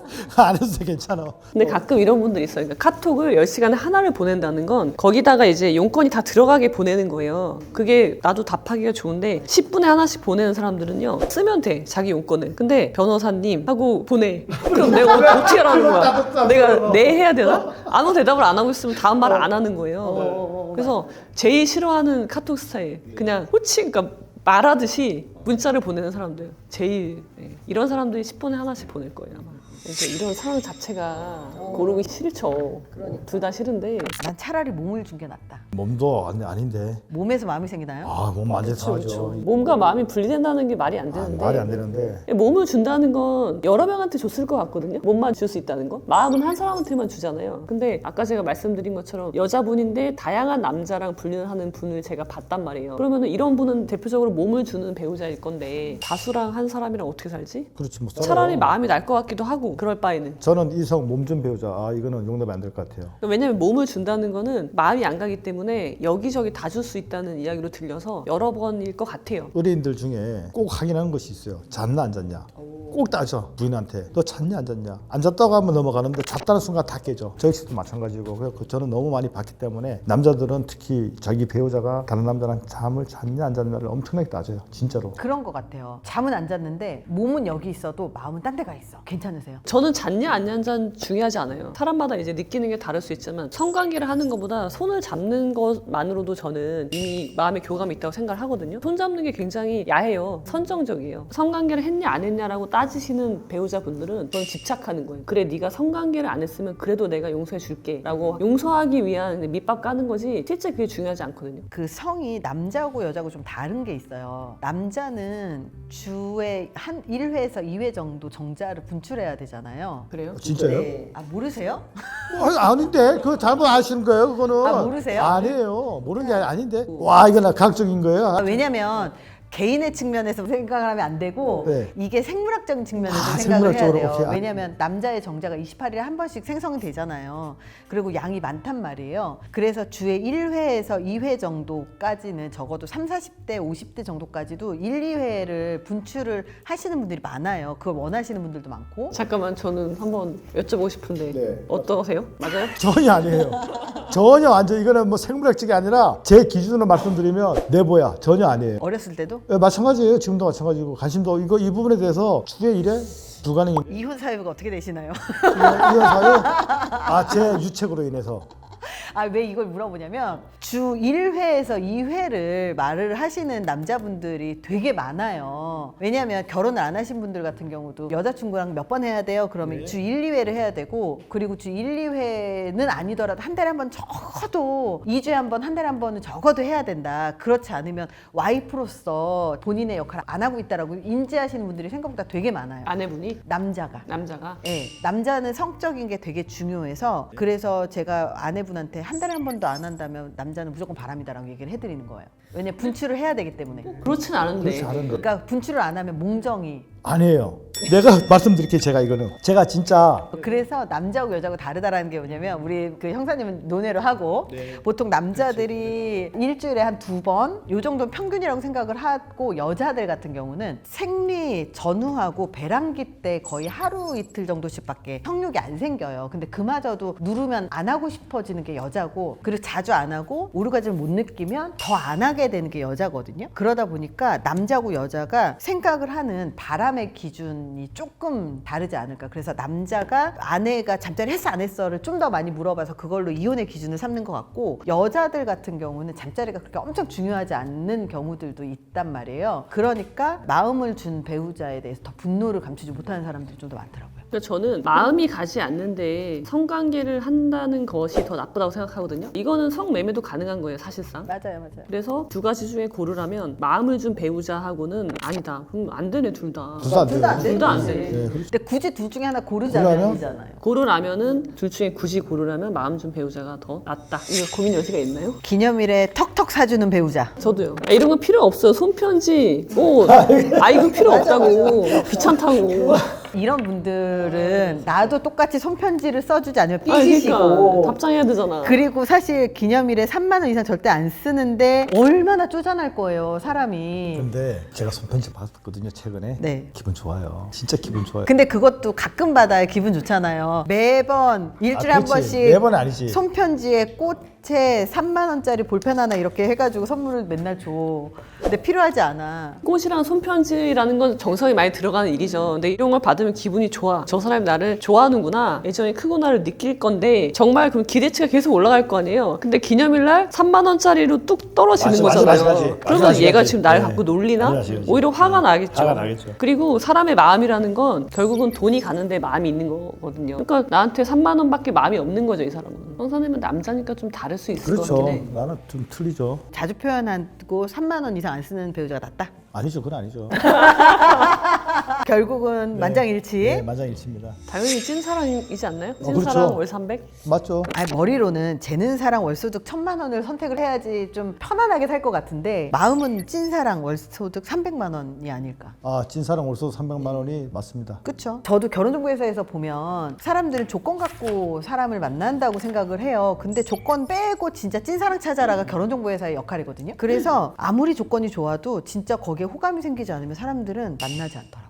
저는 결혼이 사랑이라고 생각하지 않아요. 근데 찐 사랑이라는 거잖아요. 그냥 사랑이 아니라 이거 진짜 사랑이잖아요. 이거는 내가 살면서 평생 동안 한 번을 만날 수도 없을 수 있거든요. 그러니까 이건 정말 값진 거죠. 300만 원보다 훨씬 더 값진 거기 때문에 저는 찐 사랑을 선택할 겁니다. 돈을 못 벌어도 괜찮아. 찐사랑이 가슴 뛰는 사랑 맞죠? 그쵸? 설레고 가슴 뛰고 운명 같은 그런 사랑이겠죠. 저는 이런 사람을 평생에 한 번 만난다면 정말 행운이라고 생각해요. 저도 있습니다. 저는 항상 마지막 사랑이 찐사랑이라고 생각을 하고 찐사랑은 없다라고 얘기를 하는 주의라. 저도 있었는데 차였습니다. 이 차였을 때의 슬픔이 있지만 또 내가 살아있음을 느끼는 굉장히 여러 가지 저한테 좋은 선물을 줬다고 생각해서 아직도 찐사랑이라고 생각하고 있습니다. 찐사랑이네요. 네. 저는 찐사랑보다는 좀 특이한 케이스죠. 일단 첫 번째 직업이 없어야 된다 내가. 두 번째가 싸움을 잘해야 된다. 그리고 운전을 잘해야 된다. 그다음에 개를 좋아해야 된다. 왜 이렇게 조건이 많아요? 아, 그분이 원했던 거 골프를 잘해야 된다는 이 5가지. 요게 제가 다 해결되는 거예요. 이분한테. 근데 이뻐. 나이도 어려. 근데 가지기 너무 많아. 잠깐만 다시 1번이 뭐라고요? 직업이 없어야 된다고. 직업이 없다? 네. 그럼 왜지? 그러니까 나중에 알았죠. 돌싱녀였는데 남편한테 폭력을 엄청나게 당했어. 그래서 이제 싸움을 잘하는 사람이 필요했던 거고, 직업이 필요 없다는 거는 자기가 돈이 많았던 거야. 운전 잘하는 거는 골프 치러 같이 갈 때 같이 운전 잘해야 되고, 걔는 또 2마리 키우고 있어. 리트리버. 또 골프를 또 잘 쳐야 돼. 남편이 아니라 거의 운전수 아니에요? 그렇지, 뭐 그런 게 그럴 수도 집사네, 있죠. 기소. 집사지 뭐 집사네. 집사. 집사를 구하는 이런 걸 거 원하는 사람도 있었어 사실은 진짜로. 근데 찐사랑은 안 했지만 이런 이런 조건을 원하는 사람도 있구나 하고 만나본 적은 있죠. 아무래도 고민척인 여우가 낫지 않나? 네네네. 고민 척하는 여우인 배우자가 훨씬 나을 것 같아요. 여우인 척하는 곰은 항상 걸려. 사람이 척을 할 수 없거든요, 사실. 그래서 당연히 이거 고민할 여지가 없는 것 같은데. 네, 고민 안 합니다. 그리고 고민 배우자가 어떻게 여우인 척을 할 수가 있지? 그러니까 불가능하지 이게 않나? 근데 남자 입장하고 여자 입장하고 좀 다를 것 같은 게 남자 입장에서는 고민 척하는 여우인 배우자가 나을 것 같고 여자 입장에서는 왠지 여우인 척하는 곰이 더 나을 것 같아요. 여자 입장에서는 어쩌면. 아니에요. 아니에요? 예, 그러지 않아요. 이 부분은. 아니 그리고 곰하고 못 살아요. 여우하고는 살아도 곰하고는 못 살겠다. 둔한데 둔하다고 해서 우직하지 않거든요. 곰의 나쁜 점만 가지고 있을 가능성이 높아서. 네. 여우의 나쁜 점만 있을 수도 있어요. 아니 근데 여우의 특성은 그래도 이렇게 비위를 맞춘다거나 그런 게 있잖아요. 상황 파악도 빠르고 관계를 원활하게 하는 장점이 있는데 곰은 그런 것도 없기 때문에 곰은 별로. 곰은 거의 눈치 없는 캐릭터일 가능성이 높긴 하죠. 형사님 뭐 하실 말씀 있으세요? 아니 없어요. 연애 부분 나오니까 제가 약해서 그래요. 곰 여우 얘기 나오니까 할 얘기가 없어. 곰을 좋아하세요? 여우를 좋아하세요? 저는 사실 뭐 곰이 더 좋아요. 철든 척하는 연하 배우자. 저는 연애는 연하고요. 결혼은 연상. 철 상관없이. 어차피 철은 없어. 똑같아. 그렇다면 결혼은 연상이랑 할 거고요. 연애는 뭐 연하랑 할 수 있죠. 근데 결혼은 절대 연하랑 하지 않는다. 왜냐면 결혼이라는 거는 결국은 성 역할이에요. 남자와 여자의 전통적인. 내가 원하든 원하지 않든. 근데 연하라는 거는 내가 남편한테 바라는 점들이 있는데 연하는 그게 안 돼요. 그래서 키워서 어쩐다 하는데 키울 수가 없고 그리고 호칭부터가 꼬이고 만나보신 적 있으세요? 그럼요. 연하는 안 된다. 연상 만나보신 적 있으신가요? 없습니다. 저는 전부 다 열합니다. 저는 여성 연하 다 만나봤지만 연하를 철든 연하로 만드는 방법이 있어요. 오빠라고 부르면 됩니다. 오빠. 그게 싫어요. 아 어떻게 옆으로 불러요? 나이가 어리더라도 오빠라고 부르는 순간 오빠의 역할을 하려고 굉장히 노력을 해요. 근데 역할이 그냥 하려고 역할을 부여하는 거예요. 내가 나이가 많은데 저 사람한테 오빠라는 호칭, 그러니까 존칭인데 그걸 쓴다는 상황 자체가 제 용납이 안 되고 나도 용납 안 돼. 아 그래요?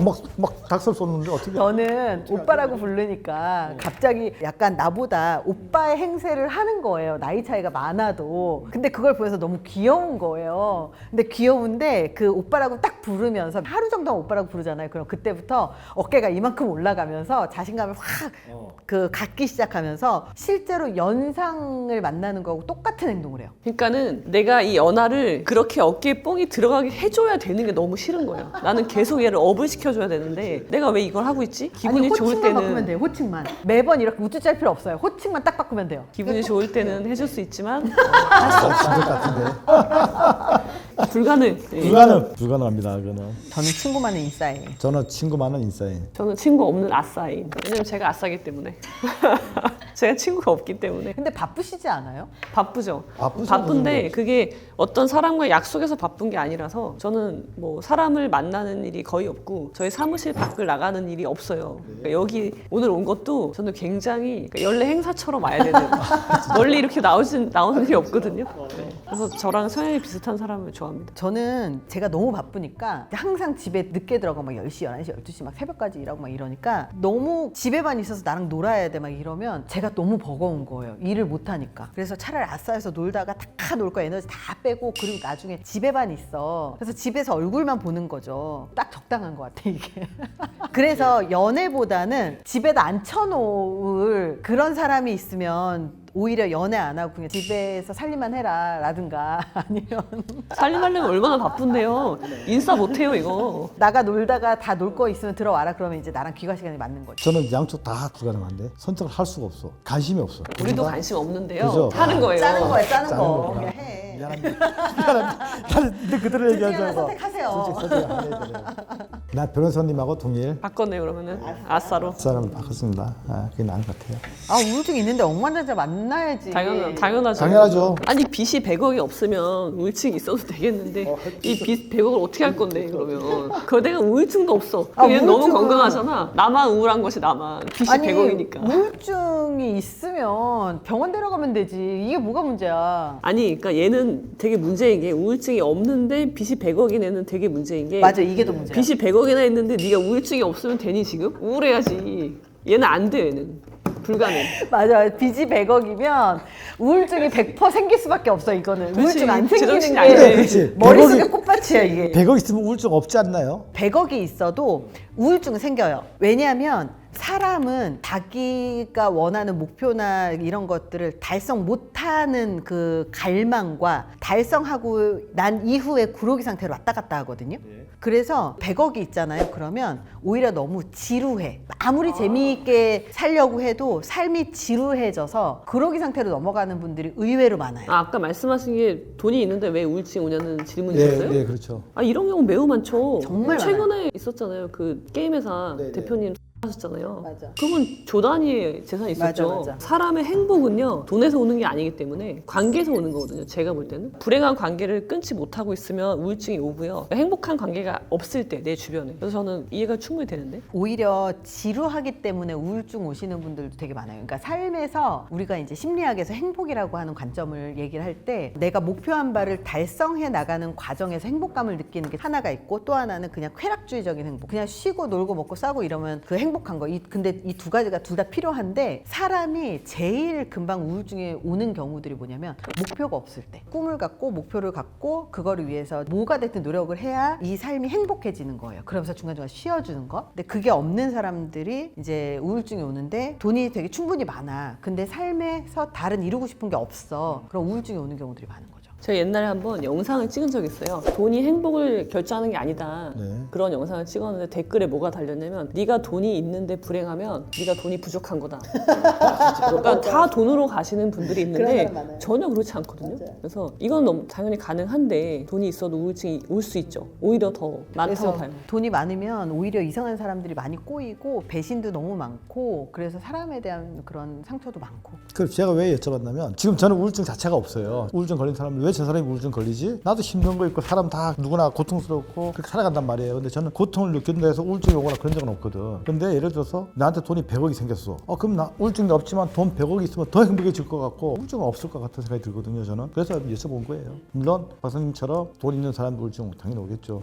말씀하신 대로. 우울증 있으셨어요? 저도 엄청 심하게 있었죠. 저는 불면증이 매우 심해서 잠을 못 자는 거예요. 근데 이게 사람이 잠을 못 자면 버틸 수가 없거든요. 일상생활이 안 되니까. 그래서 뭐 그때 이제 병원 가서 약 먹고 그런 시절이 있었죠. 저는 매일 우는 걸로 왔었어요. 눈만 뜨면 눈물이 나는 거야. 잘 때까지 눈물이 나는 거야. 그렇다고 죽지는 않더라고요. 이혼하고 난 뒤에 그 일이 여러 가지가 겹치면 우울증이 와요. 그러니까 우울증이 오는 것들을 보면 자기가 열심히 구축해 놓은 것들이 한 번에 무너졌거나 자기의 세상이 깨졌거나 이럴 때 한 번에 오는 경우들이 있어요. 제가 우울증에 되게 심하게 걸려 있을 때 그때 이제 군 법무관이었어요. 군 검사 역할을 하잖아요. 그럼 군 검사가 부검을 지휘한단 말이죠. 저도 이제 부검을 이제 참관했던 경험이 있는데 그런 생각을 하는 거예요. 이제 우울증이 심하면 죽고 싶죠. 죽고 싶은데 그래 내가 죽었을 때를 이제 생각해 보는 거예요. 자, 내가 죽었어. 그러면 변사체가 되겠지. 그럼 나를 부검하겠지. 내 동료들이 나를 참관해서 보겠지. 그 절차가 너무 싫은 거예요. 야, 이건 안 되겠다. 최소한 내가 전역하고 죽어야 되겠다. 그러면은 시간을 버는 거예요. 시간을. 그렇게 해서 사실 진짜 도움이 됐거든요. 왜냐면 우울증이 되게 심하잖아요. 그러면은 살 힘이 없어요. 내가 앞으로 한 4, 50년 더 살아야 되는데 이만큼은 살 힘이 없거든요. 그래서 어떻게 해야 되냐면 이거 되게 좋은 방법인데 당장 오늘만 살면 돼요. 오늘은 살 수 있거든요. 어떻게 짜내서? 그러니까는 내가 부검을 하면 안 돼. 그러려면은 전역하고 다른 데서 죽어야지. 그러면 한 몇 년을 몇 벌었단 년을 말이에요. 버틸 수 있으니까. 이게 우울증이 생각이 되게 무서운 거거든요. 무기력 뭐 이런 것들도 그렇지만 때문에 사실 우울증을 빨리 치료받았다라 이런 얘기들을 하는데 우울증 약 때문에 부작용도 많다고 하니까 그런 것들을 좀 조심해야 되지 않을까. 이건 뭐 생각할 게 없네. 그치? 바람 피우는 애 배우자. 최악이죠. 당연하죠. 바람 피우는 배우자. 바람 피우는 배우자는 밖에서 문제를 일으키잖아요. 근데 도박으로 전 재산이라는 건 내 재산도 탕진하는 거니까 이거 나한테 재산적인 피해를 주니까 안 된다. 저는 상담을 하다 보면 도박 중독 가족들이 와요. 도박 중독 센터 가면 이제 부부가 결혼 생활 8년인가 했는데 남편이 도박으로 탕진한 돈이 10억이었던 거예요. 여자가 혼자 돈을 벌어서 애도 키우고 돈 탕진한 것도 다 메꿔준 거예요. 근데 모은 돈도 없을 거고 10년 동안. 근데 이 사람의 연봉 1억이 넘느냐? 아니에요. 연 1억이 안 된단 말이에요. 그럼 어떻게 살았냐 봤더니 계속 알바하면서 돈 생기는 거랑 뭐든지 다 한 거예요. 이 사람의 삶이 어디 있어? 없지. 10억이나 메꿔줄 정도를 했다는 게 너무 마음이 아프네. 사실 이분도 도박 방조범이에요. 남편이 도박을 하는데 경제적인 지원해준 거거든요. 맞아요. 그럼 결국 아이들만 걔들만 고생하는 거지. 도박 중독자 센터에서 항상 하는 얘기가 도박하는 사람한테 절대 돈을 대주지 마라. 근데 항상 도박하는 사람한테 돈을 대준 가족이 있기 때문에 그 도박이 유지가 되는 거예요. 근데 도박의 끝은 자기가 죽거나 다시 그 삶에서 벗어나지 못하거나 이거 못 벗어나거든요. 못 벗어나요. 벗어나기 힘들어요. 못 이거 벗어나요. 아무리 있다고 해도 힘들어요. 돈줄을 끊어야 돼요. 근데 그분은 지고지순한 사랑을 하셨는지 모르겠지만 굉장히 어리석은 선택을 하셨네요. 도박 관련해갖고 이혼 사유 이거 1순위죠? 많죠. 유색 사유 중에 이건 1순위 같은데 그죠? 도박이 뭐 요즘은 그런 옛날식의 도박이라기보다는 주식 같은 것도 도박식으로 하는 분들이 있어요. 주식 투자나 선물 그런 것들 있잖아요. 정보 없이 막 하는 거 도박식으로 하는 분들 때문에 가산을 탕진하는 분들 많죠. 차라리 바람피운 배우자는 그냥 월 얼마 쓰지만 도박은 있는 카드 한도와 빚의 한도를 모두 끌어다 간다는 맞습니다. 게 네. 이 바람피는 배우자는요 되게 계획적이고요. 돈도 아껴 써야 돼요. 맞아, 맞아. 왜냐면 들키면 안 되니까 맞아. 내 돈을 아끼고 아껴서 맞아. 불륜녀한테도 써야 되고 집에도 돈 줘야 되잖아요. 티 안 나게 하려면. 그리고 굉장히 자기를 잘 가꿀 거니까 좋죠. 바람피는 배우자는. 저는 선물을 선택하겠습니다. 저도요. 간 곳은 추억이잖아요. 추억을 계속 리셋하는 거잖아요. 근데 선물은 네, 그게 낫겠네. 지금 표시니까 애정의 표시인데 그냥 표시니까. 선물은 루틴하게 할 수 있어. 그냥 아무 생각 없이. 근데 장소를 간다는 거는 아무래도 생각이 날 수밖에 없으니까. 1년에 저서 10번. 일주일에 한 번씩 상대 본가 가기가 그 얼마나 힘들겠어. 횟수로 봐도 그렇고 일주일에 한 번이면 근데 54번 아니에요? 둘 다 힘든 게 한 달에 한 번 제사가 있는 집은 거의 종갓집이잖아요. 그럼 저 종갓집에 맏며느리거나 어떤 며느리면 앉아가지고 그 수없이 많은 사람들의 전을 부치고 음식을 해다 나르고 이거 한 이틀 정도 가가지고 1박 2일을 일하다가 오는 거거든요. 아니 괜찮으세요? 이거보다 낫죠. 한 일주일에 한 번씩 본가 가는 것보다 낫지. 본가 가서도 전 부쳐야 될 수 있어요. 그렇죠. 당연하지. 일주일에 한 번씩 더 힘들죠. 나 왜 오라고 하겠어요. 뭘 시키려고 오라 하겠지. 정신적인 스트레스 줄 게 뻔하기 때문에 이거네. 정신적인 스트레스를 일주일에 한 번 견딜 것이냐, 몸 힘든 거를 한 달에 한 번 견딜 것이냐. 아니 제사 가도 정신적으로 힘들고 몸도 힘들고 똑같아요. 일주일에 한 번씩 본가 가도 몸도 힘들고 마음도 힘들고 그거는 똑같다고 봐요. 빈도를 더 많이 하느냐 안 하느냐에서 선택을 하는 그쵸? 거네요. 네, 그게 나을 것 같아요. 아, 그렇게 해석을 하니까 저도 제사 10번이 낫겠네요. 그죠? 근데 둘 다 싫은 건 똑같은 것 같아요. 아니 말도 안 돼. 이런 상황 있을 수 없고 그렇지. 있을 수가 없지. 이런 없을 분은 수 결혼하기 없지. 힘들고 그래 맞아요. 저도 제사 10번이 낫죠. 이것도 너무 당연하다. 나한테만 친절한 배우자잖아요. 그죠.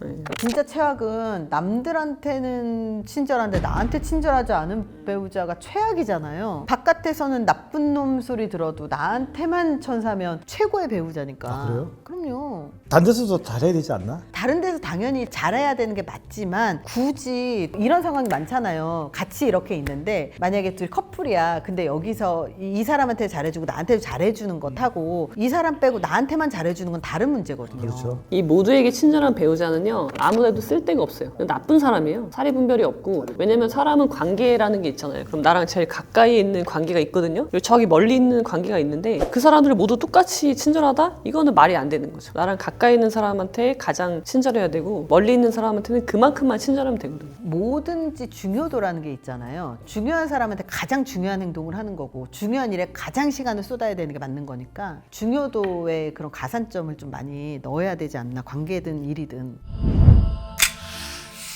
1,000만 원 주고 부적 갖고 왔는데 그건 하지 말자. 잤어. 잤다고? 진짜 잤다고? 잤어요. 야 대박이다. 이런 개가 말도 안 되는 진짜 개 쓰레기다. 야 너 오늘은 내가 멀리서 왔으니까 밥을 해주는데 당장 헤어져. 알았어? 솔직히 형사님이 눈이 너무 높아요. 안 해요. 아니 높아요. 아 진짜요? 어떻게 네. 하셨어? 진짜 어떻게 하셨어요? 아 진짜네. 반갑습니다. 저는 나쁜 놈, 살인, 강도, 강도. 아, 사실 제일 나쁜 놈은 강범이거든요. 범 중에 미성년자 저 진짜 죽이거든요. 반항조차 한번 못하는 그 어린 마음이 동심을 파괴하는 놈. 강범. 그런 나쁜 놈 잡다가 그만두고 가출인 실종자 그런 찾는 일을 하고 있습니다. 최근에는 범죄 분석이나 사건 사고를 다루는 유튜버 강철중 채널을 시작하게 되었습니다. 반갑습니다. 네, 안녕하세요. 저는 벽사신당 다령입니다. 다시 만나 뵙게 돼서 반갑습니다. 너무 다양하게 많지만 정말 이게 시어머니가 이제 딸처럼 생각했던 며느리가 나에게 신경을 써주지 않고 소홀해서 그래서 이제 분란이 일어나는 집 그리고 와이프 내 아들을 나는 너무 귀하게 키워서 너한테 시집을 내 아들의 찬밥을 먹이고 네가 밥을 안 해주고 뭐 이러한 경우들도 정말 다반사였고 근데 조금 기억에 남는다 하는 거는 이제 며느리와 아들은 살아있는데 시어머니는 돌아가셨을 때 살아생전에도 사이가 안 좋으셨고 돌아가시고 나서도 원망을 하시더라고요. 이제 며느리랑 아들이 왔고 들어오는데 굉장히 연로하신 분이 따라 들어오시는 거죠. 그러니까 따라 들어온다는 건 우리네들처럼 이렇게 걸어서 오는 게 아니고 영시로 같이 오더라. 그 뒤를 따라서. 그래서 짙은 상문의 냄새가 있어요. 부정의 그 냄새가. 그래서 돌아가신 지 얼마 안 되셨다 여자분이. 근데 여기 분이랑 더 많이 닮았고 며느리 자랑은 안 닮았고 그리고 부부세요? 이러니까 부부래요. 그래서 이제 출근을 하다 보니까 출근을 하고 방으로 내려놓은 순간 제가 며느리를 이렇게 쳐다보는 거예요. 그러니까 선생님 왜요? 한 말도 안 하고 이러고만 보고 있는 거예요. 입이 하나도 안 떨어지는 거예요 제가. 그래서 말을 해줘야 되는데 근데 내 입은 망구석처럼 닫혀져 있고 근데 옆을 아들을 보더니 바보 같은 놈. 그니까 살아생전에 이 어머니가 자주 하셨던 말씀이었나 봐요. 갑자기 우는 거예요. 근데 나는 뭘 생각을 하고 얘기를 하고 말을 정리하고 뱉는 스타일은 아니거든요. 나오는 대로 얘기를 해주고 뭔지는 모르지 앞에서 이 사람은 울고 며느리 눈이 점점 찢어지기 시작하고 그래서 이게 무슨 일인가. 그러니까 며느리가 저희가 궁금한 건요 막 이렇게 하는 거예요. 근데 귀 하나도 안 들어오고 아들만 이렇게 쳐다보는 거예요. 이렇게 한 기집이랑 네가 어떻게 살 거냐면서 또 울어요. 그러더니 내가 돌아가신 분이 그대 어머니시냐 망제가 어머니 망제를 하신다 이러니까 맞다 돌아가신 지 한 달밖에 안 되셨다. 근데 정말 며느리와 대화가 안 돼요. 시어머니가 그러한 기운이 온 후로 며느리랑 대화를 해보면 대화가 일절 안 되는 거예요. 처음에 이제 시어머니가 그렇게 왔다가 잠깐 내리시고 점을 막 보기 시작하는데 자기는 시어머니께 못한 게 없다. 너무 잘하고 살았고 시어머니가 날 미워했을 뿐이지. 그래서 내가 시어머니가 너를 이유 없이 미워했을 리가 있을까. 그리고 어쨌든 너는 살아있고 이 망제는 돌아가셨기 때문에 구태여 싸우지 말아라. 네가 신당에 와서 점을 보기 시작했을 때는 조상들을 청배하고 조상들의 그 점을 보기 시작해서 조상들이 들썩거리는데 왜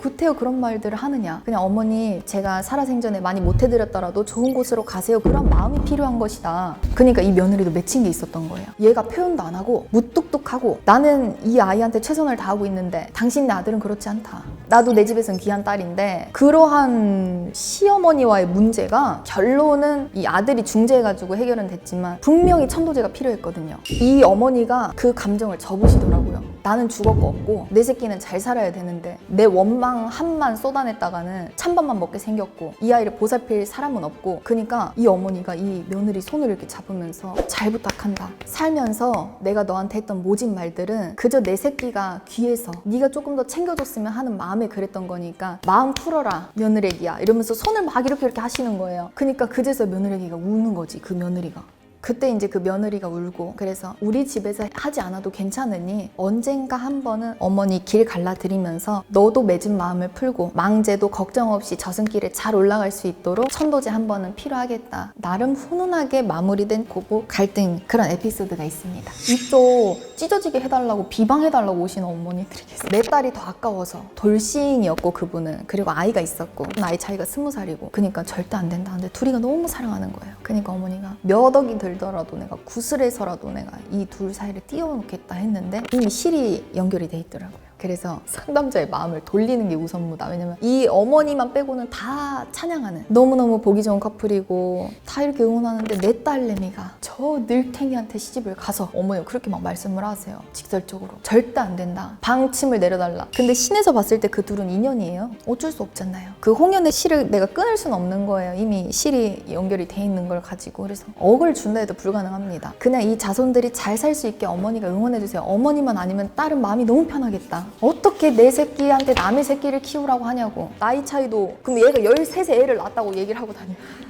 어머니 행복하게 살면 그만 아닙니까? 내 딸이 누구와 만나든 맞지 않고 밥 굶지 않고 잘 살면 그게 다 아닙니까? 그렇게 했던 집들도 있었죠. 찢어지게 해달라 그래요. 불륜 관련해서 제가 1년에 보통 의뢰 건수가 사실 좀 많습니다. 근데 보통 의뢰 들어온 분의 불륜을 95%, 97%, 98% 거의 그분들이 생각하는 불륜은 맞아요. 불명 대상자가 있기 때문에 의심스럽고 해서 저한테 제의가 들어오는데 정말 딱 한 건, 100건 중에 딱 한 건만 외도가 없었어요. 그게 뭐냐면 시어머니가 며느리를 추적을 해달라. 그 이유가 뭐냐고 물어보니까 나한테 너무나 소홀하고 내 아들한테도 너무 무시하는 것 같아. 근데 어머님, 저는 무조건 머리를 한 대서 무조건 하지는 않아요. 충분히 상담을 하는데 그래도 며느리를 추적한다는 것은 좀 오바가 아닙니까? 좀 잘 지내는 것이 어떻겠느냐. 아들이 의뢰가 들어오면 제가 무조건 하겠는데 아들의 동의를 구했습니까? 하니까 전혀 안 구했다는 거야. 무조건 해달라는 거예요. 오케이, 제가 한번 해드리겠습니다. 근데 대신 마지막에 만약에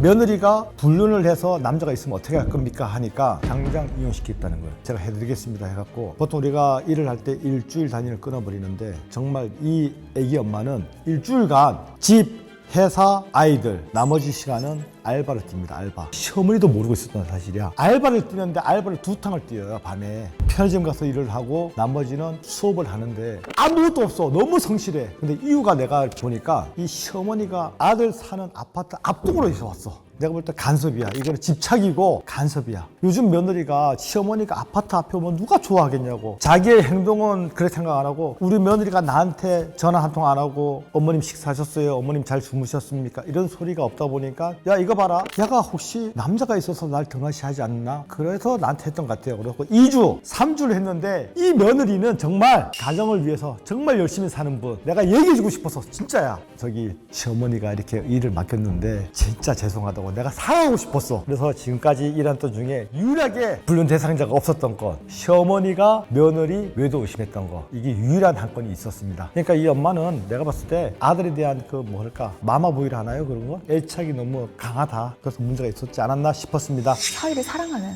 어머니로 계셨고 대화가 전혀 안 됐고 그분은 처음에는 속였어요 저를. 제가 좋아하는 사람이 있는데 사주를 이렇게 막 불러요. 근데 저는 사주풀이 점사는 아니거든요. 사주를 써도 잘 몰라요. 뭐 역학으로 풀이하고 이러는 게 아니니까. 그래서 이 아줌마를 이렇게 보니까 아줌마가 굉장히 꼬롬하다. 꼬름하다? 맑지 않다. 숨기는 것이 있다. 그래서 숨긴 채로 들어오면 신에서는 억지로 그 문을 열지 않아요. 근데 답을 얻고자 왔으니까 우리 애기 씨가 그러는데 뭘 숨긴다고 하는데 얘기를 하셔라. 그러니까 선생님 숨기는 거 없어요. 그래요? 가족 있죠? 네. 결혼하셨죠? 네. 자손들 이름 좀 불러보세요. 그러니까 그 집에 둘째가 들어오는 거죠. 둘째가 지금 결혼을 했습니까?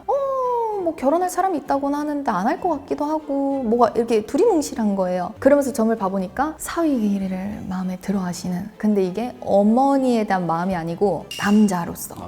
근데 어떻게 할 수가 없잖아요. 딸은 전혀 모르고 있고 정말 어디 영화에서나 볼 법한 그 사연. 그래서 이로 말할 수 없이 놀랍고 뭐 사랑에 뭐 나이 제한이 없다고는 하지만 어머니 도리라는 건 있지 않느냐, 윤리라는 게 있지 않느냐. 어머니가 뭘 숨기는지는 알겠는데 이미 걸린 것 같고 어머니야 딸이 이 상황을 아냐 모르는데 사위의 마음도 자기가 같대.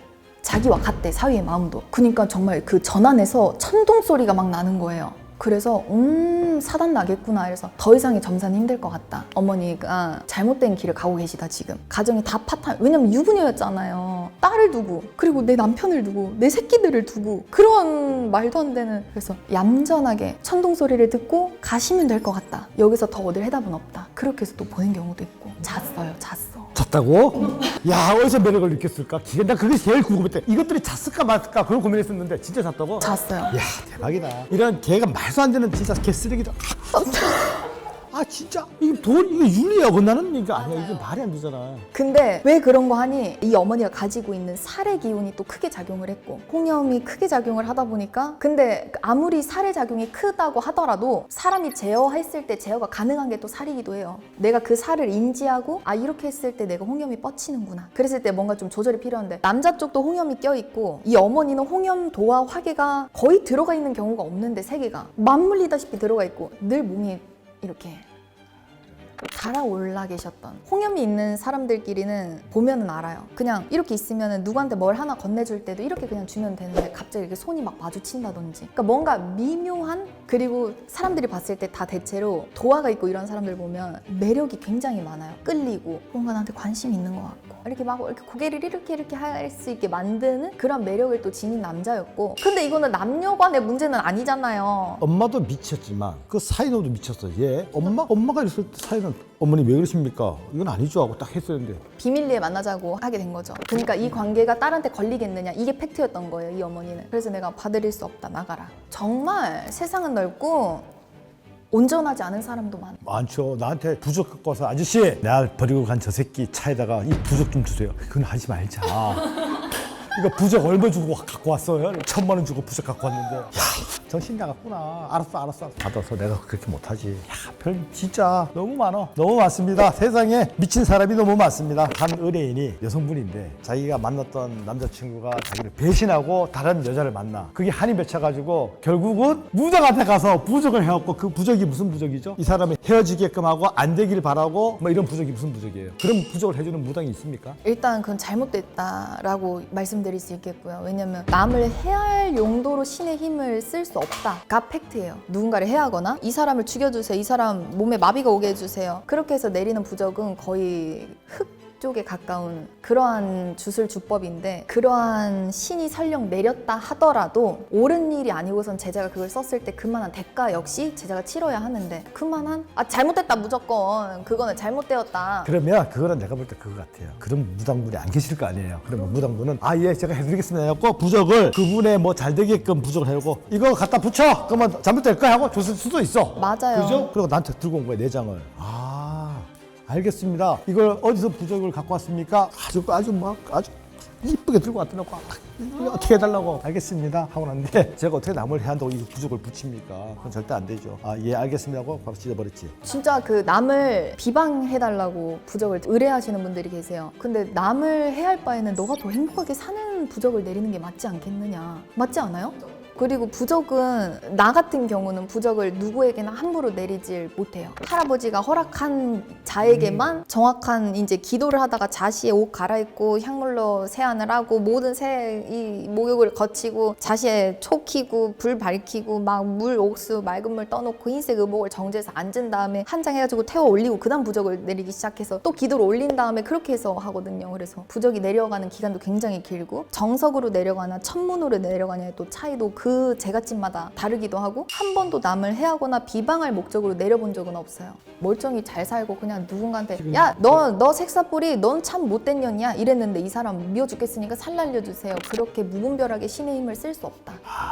제가 오늘 한 가지 알았어. 부적이라는 것이 그냥 써주는 것이 아니라 그만큼 몸을 청결하게 하고 자시의 신이 내려오셔서 헤어지면 정성이 뒤틀린 부적이네요.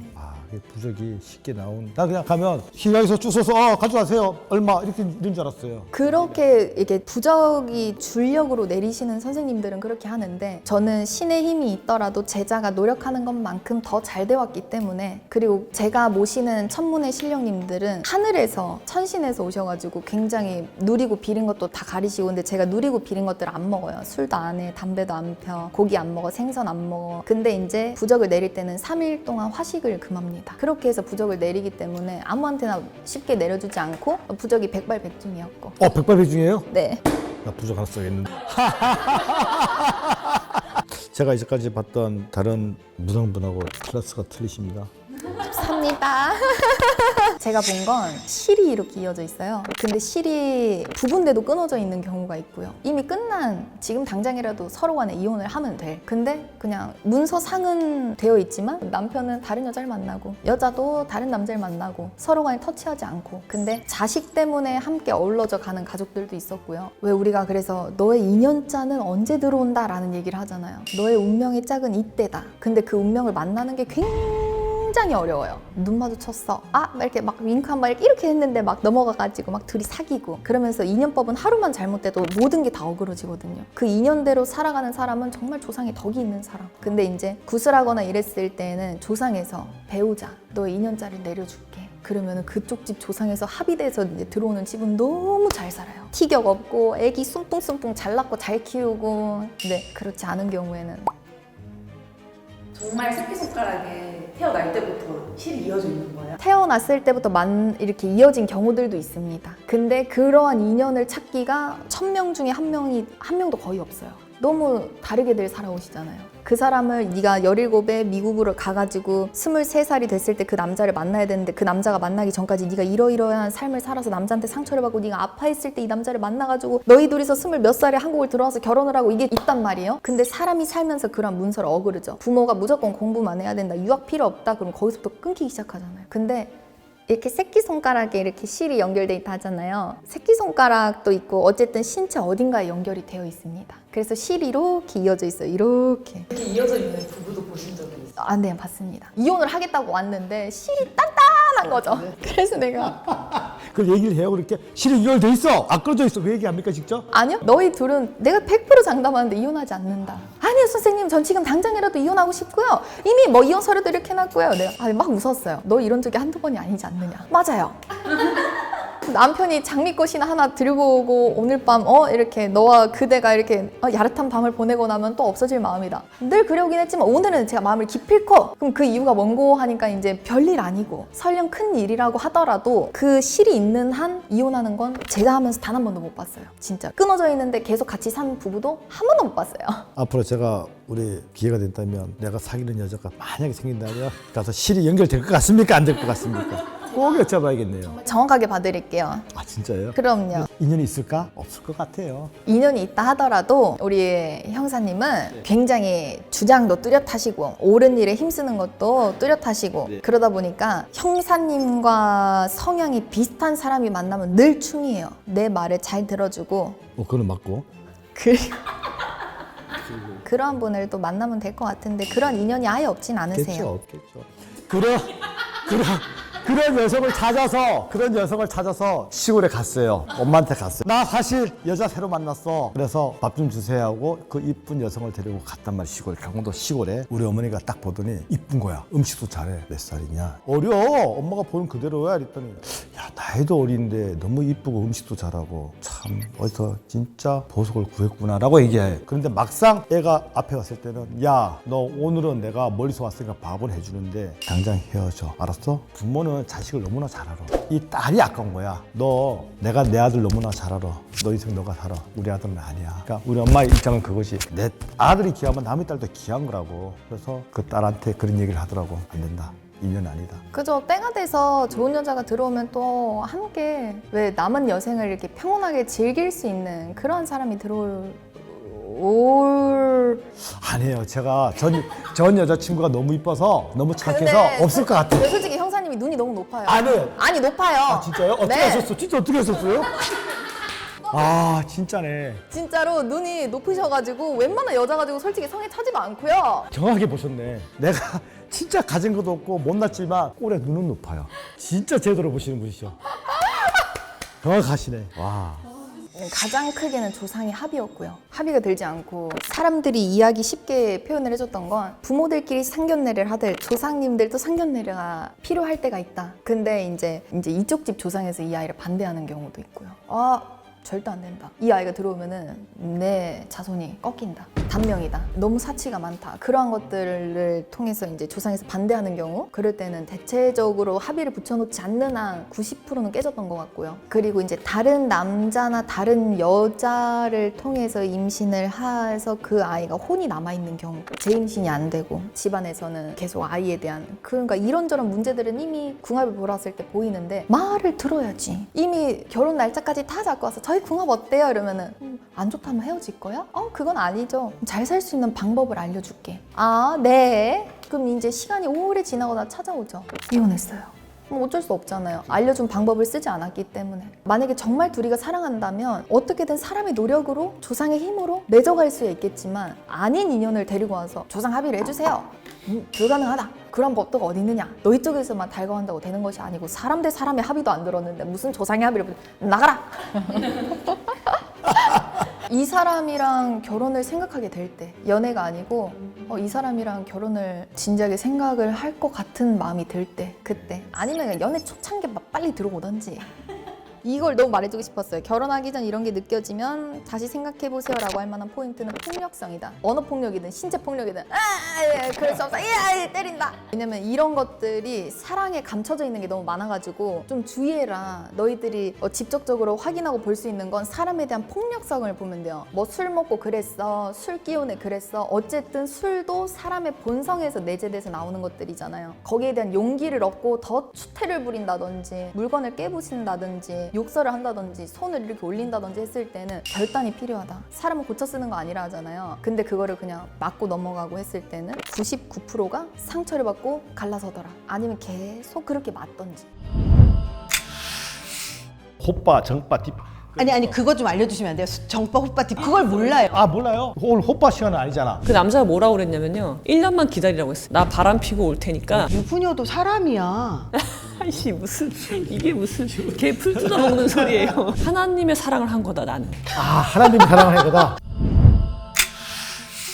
저는 아는 변호사라고 하고요. 여러 가지 의미가 있는데요. 요즘은 이제 국회도 있고 여러 가지 직업이 많이 있잖아요. 그래서 저의 본업은 변호사입니다. 그리고 부수적으로 하는 업무들이 유튜브 아는 변호사 채널을 운영하고 있고요. 그리고 작가이기도 하고요. 그리고 여러 가지 교육을 하고 있는데 이게 사실은 다 유기적으로 하나이거든요. 변호사라는 거는 어떤 사고가 발생했을 때 그 사건에 대해서 처리하는 거지만 교육이나 책을 쓴다는 거나 유튜브를 하는 것들은 아예 사고가 발생하지 않게 그러니까 송사가 없게 만들기 위한 방안이라서 전체적으로 하나의 일을 하고 있습니다. 네, 안녕하세요.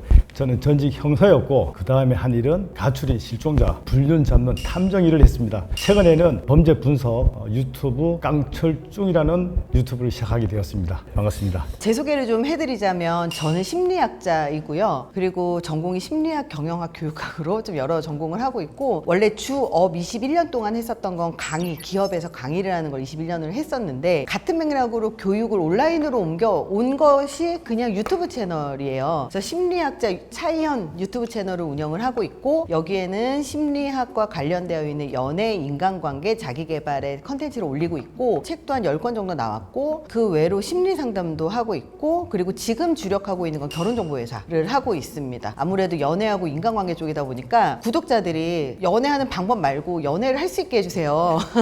결혼을 할 수 있게 해주세요. 해서 만들어진 게 결혼정보회사예요. 그렇게 여러 일을 하고 있습니다.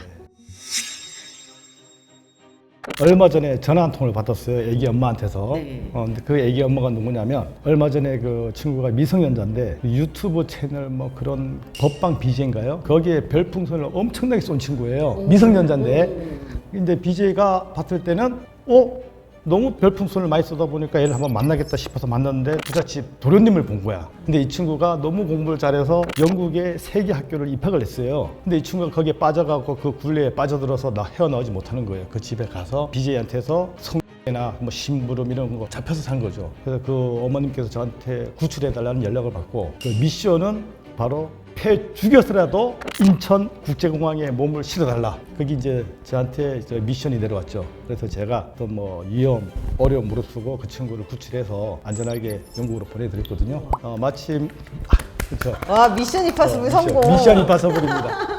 그래서 그 어머님께서 6개월 뒤에 저한테 전화가 오셨는데 아기가 가짜 삼촌한테 진짜 고맙다고 전해달라고 그 연락을 받고 보람도 느끼고 좀 기뻤습니다. 변호사님은 제일 기쁠 때가 언제예요? 사실 그러니까 이 기쁘다라는 감정은요 제가 느끼기에는 가장 욕망에 충실한 감정이라고 생각해요. 그래서 나의 욕망이 실현됐을 때 원초적인 그런 욕망이 실현됐을 때가 가장 기쁜 것 같고요. 저는 제가 성장을 할 때 예를 들면은 최근에 저희 사무실에 이전을 했어요. 이전을 하고 나서 이사 다 하고 나서 그 아무도 없는 사무실에 혼자 있을 때 그때 굉장히 즐겁다? 진짜로 원초적인 즐거움이 느껴진다. 그런 것 같습니다. 왜 근데 혼자 있을 때?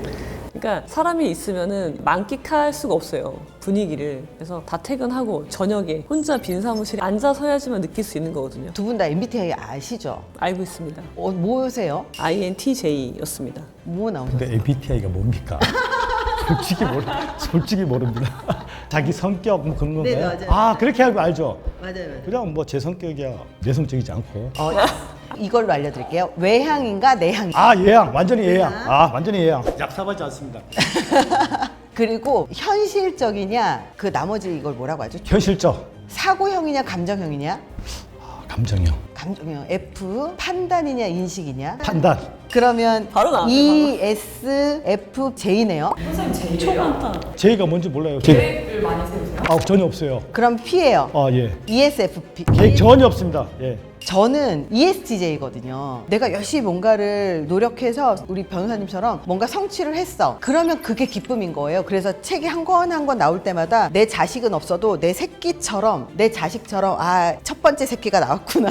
그래서 제가 좌우명 선지랄 후수습이에요. 선지후수수. 선지랄 후수습. 일단 지랄해가지고 수습을 하면서 하나씩 이렇게 성과가 나면 굉장히 기쁘고 그게 삶의 기쁨이더라고요. 근데 그 MBTI가 어떻게 되신다고요? ESTJ. 저랑 같으신 것 같은데 굉장히 현실적이신 분이고 성과 중심적이신 분이고 계획 중심적이신 분일 것 같아서 딱 뵀을 때 ISTJ가 딱 느낌이 싹 오는데 N은 아닐 것 같거든요. N은 뭐냐면 카페 같은 데 가서 여기 너무 행복하지 않아? 저 그래요. 진짜예요? 인생은 낭만이죠. 그러니까 두 가지가 있는데 N 쪽이 좀 더 강한 것 같은 것 같아요. 저는 이제 그런 생각이 들어요. 연령이 우리 연령대가 어떻게 돼 있었나요? 우리 서열 한번 찾아봐야 될 것 같은데 헷갈려서. 연령대 찾아봐야 돼 우리. 아무래도 제가 좀 제일 연장자인 것 같습니다. 제가 잘 맞출 수 있습니다. 네, 맞춰보시죠. 아니요, 제가 볼 때는 71년, 72년생 정도? 저요? 이럴 수가. 실망이네요. 아니 연장자라고 하니까 제가 말씀드리는 거예요. 제가 그래도 나름 동안인데 죄송합니다. 7일이라니. 아니 연장자라고 하니까 제가 말씀드렸지. 아니 두 분이 되게 어려 보이셔서 제가 당연히 나이가 많을 거라고 생각을 합니다. 어떻게 되시죠? 쌍칠년생입니다. 쌍칠년이 몇 년이세요? 저기 77년생? 잘못하셨네. 엄청 젊으신 분이세요 지금. 사과하십시오. 죄송합니다. 진짜 죄송합니다. 제가 처음 들어봤어요. 아니 이게 농담이 아니라 제 연장자라고 하시니까 깜짝 놀라서 그럼 내보다 나이가 많다는 얘기야? 그래서 이렇게 액면가로 얘기하셔야 되는데 너무 진실되게 이야기하셔가지고. 예리하시긴 하실지 모르겠으나 사회생활은 꽝이신 걸로. 까인 것 같아요. 진짜 죄송합니다. 이럴 때는 무조건 80년생. 80년생. 80년도 저는 80년도도 못 받아줄. 제가 대신 해드릴게요. 연세가 어떻게 되십니까? 9년생이에요. 10년대생이 지금 우리 변호사님께서 내가 자기가 최고 연장자를 하니까 내보다 나이가 많다는 거야? 그래서 나름대로 좀 낮추신 거네요. 그렇죠. 죄송합니다. 대표님 한번 맞춰보시죠, 대표님. 안 맞춰납니다. 안 맞춰나. 두 번 죽고 싶지가 않아. 저는 79년생. 열심히 관리를 하지만 얼굴에서 나이가 사라지진 않는 그 40대 중반이 지나간 나이. 그래서 서로 우리 동안이야 라고 얘기하기에 다 늙었고 그래서 나이 논쟁은 이제 가장 연장자이신 형사님이 진짜 화나는 일 진짜 많으실 많을 것 것 같아요. 화날 일 별로 없어요. 저 하나를 별로 화나고 그런 생각을 한 적은 없어요.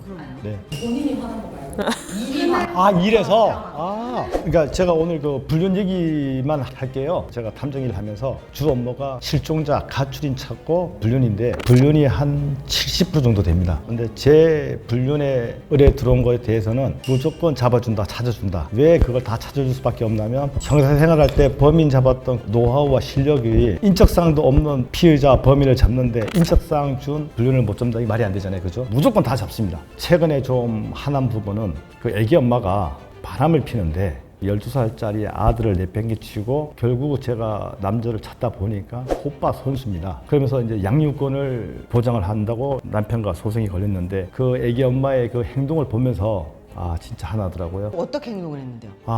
예우로 갔어요. 상간자. 베트남 오지까지 12시간을 쫓아갔습니다. 12시간. 김포공항에서 그때는 그 동행인이 없었어요. 상간자가. 그리고 도착한 곳이 하노이. 하노이 도착해서도 상간자는 제 눈에 안 들어왔어요. 애기 엄마가 국내선을 갈아타고 2시간 만에 그 어느 시골에 있는 작은 공항에 도착했는데 그때 그 비행기 안에 한국 남자 젊었던 친구인데 선수처럼 보였던 친구. 제 눈에는 나이도 어리고 베트남 국내에서는 거짓말 하나도 안 보태고 돼지 새끼 오리 다 주고 타요. 국내선 비행기. 국내선 비행기에. 그래서 그 두 사람을 쫓기 시작했는데 마지막 간 곳이 그 하노이에서 국내선 타고 그다음에 2시간 걸렸죠. 도착해서 4시간 동안 차로 그 외길로 갔는데 거기가 이제 그 라오스 국경 지역. 마지막 도착지가 라오스 국경 지역. 이 두 친구가 거기서 미래 자기는 어느 누구의 눈도 시선도 피했고 둘만의 미래를 즐기는 걸 제가 찾으면서 그 엄마의 그 아기를 내팽개치면서 그 젊은 친구랑 그리고 사실 그 아기 엄마가 남편도 사실 그 엄청난 은인이거든요. 사내 결혼에 골인했는데 이 남편이 엄청나게 영업을 열심히 해서 엄청난 부자가 됐어요. 그래서 부인은 그 직장을 그만두고 결혼해서 아들 하나 놓고 키웠는데 뭐 결국은 12년 만에 가정을 파탄되고 양육권은 자기가 갖겠다는 그 엄마의 그 행태에 거기서 이제 분노가 일어났죠. 애기를 자기가 키우는 거야 엄마가 그렇죠. 바람 자기가 피고 그렇죠. 바람 피는 것과 애기 키우는 건 상관없긴 해요. 별개라서. 근데 바람이 너무 많아요. 불륜. 아니 근데 이 사건에서는요 굉장히 정성을 들였네요. 이렇게까지 하노이도 아니고 베트남인데 거기서 또 국내선을 타고 완전 오지 그런 곳까지 간다는 거는 이거는 인정해줘야 될 것 같아요. 이혼하셨죠? 저요. 아니요. 아니 형사님. 이혼했어요. 이것 때문에? 불륜 때문에? 불륜 때문에 이혼했는데 양육권을 결국은 아빠가 가져갔고 아들이 엄마 아빠한테 한 달씩 왔다 갔다 했거든요, 소송 기간에. 근데 나중에 아들이 아빠한테 가면서 그 눈빛이 너무 좋아하는 눈빛이야. 아빠도 아들 바라기고 아들 역시 아빠 바라기야. 너무나 잘 됐어. 아빠가 양육권 가져오는 게 쉽지 않은데 줬다는 거는 그 엄마가 굉장히 부정이 말고도 다른 것도 있었던 것 같아요. 아, 별로 예리하십니다. 계획적이었습니다. 12년 동안 결혼 생활하면서 돈을 빼서 아파트 2채를 구입했고 남편 돈으로, 그다음에 자기가 양육권을 가져가기 위해서 5년 전부터 법인을 차려서 자기가 경제적 능력도 있다는 걸 보여주기 위해서 사업도 하면서, 그래서 이제 소송이 걸린 거죠. 근데 결국은 젊은 친구 오빠 선수랑 바람 피면서 다 무너진 거죠. 저는 거기에 지구 끝까지 쫓아가서 그 하노이 그 촌 진짜 거짓말 안 하고 위생적으로도 안 좋고 이게 머리에 이도 있고 모텔도 없어요, 사실은. 그럼 어디서 불륜했대요? 거기에 모텔이 그 불악이라고 하는데 한 군데밖에 없어요, 진짜로. 그렇게 불편한 곳에서 했지? 자기네만의 로망이었죠. 오지에서 내가 볼 때는 둘만의 공간을 누리고 싶었던 것 같아, 행복을. 그런데 이제 제가 어떻게 잡았느냐 중요해. 이거 제가 절대 못 잡습니다. 왜 못 잡느냐? 한국 사람 3사람밖에 없어, 그 불악에. 그럼 그 친구들이 바람 피고 놀러 다니는데 제가 다 적발될 거 아니에요. 근데 제가 그 다음날 일어나서 엄청 고민을 했었는데 그런 고민은 진짜 할 필요도 없었어. 왜냐? 제가 몸은 그 옆 불악에 가서 그 모텔 주인한테 물어봤죠. 범인 잡으러 왔는데 좀 도와주라 했더니 걱정하지 말해. 자기네가 다 잡아줄 테니까 걱정하지 말해. 왜 걱정하냐면 하루 일당 10만 원만 주면 이 사람들은 충성을 합니다. 자기네 한 달 모텔 총 수입이 25만 원 정도 버는데 자기 부부한테 하루에 10만 원만 주면 그 범죄자, 제가 그 마약하는 사람들이라고 그랬거든요. 공급책들 잡아야 된다 했더니 다 잡아줘. 사진 다 찍고 다 해줍니다. 참 이런 거 보면 남자는 여자 조심해야 되고 여자는 남자 조심해야 되는 것 같아요. 그렇게 돈 다 빼돌려가지고 결국은 그 선수 하나 만나가지고 쪽팔리고 이혼 당하고 그리고 애도 못 데리고 오고 인생 그냥 말아먹은 거잖아요. 그렇죠. 착하게 생겼는데. 얼굴 생긴 거하고 정말 예측이 불가능해요. 정말 예쁘고 막 약간 성형 미인이고 막 이런 애들만 좀 못됐을 것 같잖아요. 막 꽃뱀일 것 같잖아요. 아니에요. 요즘에는요 얼굴 순해 보이고 착해 보이고 순수해 보이고 막 이런 애들이 꽃뱀이 진짜 많아요. 그래서 정말 얼굴로 알 수가 없습니다. 근데 이 호빠가 이 정도면요 호빠라고 할 수 없을 것 같아요. 제가 볼 때 이 정도면 진정한 사랑이야. 진짜 사랑해요? 진짜 사랑이에요. 물론 평가는 불륜이라고 받겠지만 이 정도면 사랑이라고 생각해요. 변호사님하고 저하고 이어서 의견이 완전히 갈려. 이렇게 못해요. 누가 이렇게까지 해요? 하긴 돈만 쪽 빠봐서 이제 도망가는 게 저도 그런 얘기 들은 적 있어요. 웬 직업이 제비야, 남자가. 근데 이 제비 남자가 한 여자를 딱 타겟으로 정하잖아요. 그러면 그 사람 재산을 모두 이렇게 가져오지 않고서는 안 된다 이렇게 생각을 한 거예요. 근데 한 여자가 남편이랑 이혼을 하고 나서 재산이랑 이런 게 좀 있었나 봐요. 그 여자를 타겟으로 딱 삼고 바로 그 여자한테 작업을 들어가서 사귄 거예요. 그 사람은 집도 없고 아무것도 없고 차에 항상 짐가방만 있는 게 자기의 전 짐인 거예요. 그래서 이 짐을 들고 여자네 집으로 들어가서 이 재산을 쏙 빼서 이렇게 도망가는데 주변 사람들이 궁금할 거 아니에요. 여자들이 다 나이도 많고 그리고 다 쭈글쭈글 할 텐데 할 마음이 나냐? 이렇게 물어봤대요. 그랬더니 하는 말이 불 끄면 다 똑같아. 이게 제비거든요. 자, 제비에 내가 여성들이 어디서 무너진지 내가 한 가지만 말씀드릴게요. 이 할아버지가 제비인데 할아버지가 완전히 제비야. 어떻게 제비를 하느냐? 기술도 어마무시합니다. 여자들이 다 무너져. 어디서 무너지느냐? 이 친구가 백화점 다니면서 여성들 차 내리는 모습을 보면서 차 앞에 가서 번호를 봐요. 사이즈를 보는 거야. 그래서 또 번호를 따가지고 한 50명 번호를 따서 아침마다 카톡을 보내는 거야. 뭐 오늘 공주님 일어나셨습니까? 그럼 뭐 모르는 번호잖아. 이거 뭐지 하고 무시할 거 아니에요. 그럼 매일 보내는 거야. 오늘 햇살이 너무 따갑습니다. 그거 스토킹 아닌가? 스토킹이죠. 근데 이 여성 심리를 이용하는 거야. 한 달 동안 계속 보내면 보통 여자들은 이 뭐야 이 미친 새끼, 차단시키는 사람도 있고 미친놈 아침마다 계속 오니까. 근데 템포를 딱 죽이는 거야. 안 보내는 거야. 그러면 어떤 생각을 가느냐? 기다리지는 거야. 그때 한번 답장을 보내요. 아저씨 누구세요? 뭐 하는 짓이에요? 딱 걸리는 거야 이게. 아차 죄송합니다. 제가 잘못 보냈습니다. 그러면서 지 SNS 시계, 뭐 차 홀더, 자기 드레스로 보여주는 거야 자연스럽게. 그러면서 밑에 딱 걸리는 거예요. 그러면서 줄다리기 하면서 결국은 몸 주고 돈 주고. 할아버지인데 여기에 여성들이 다 무너져. 생활에 힘들고 곤탱이 느끼고 외롭하던 차례 누군가가 꽃 선물해주고. 여자가 다 무너지진 않고요. 네. 이러한 사례를 방지하기 위해서 제가 교육을 합니다. 어떻게?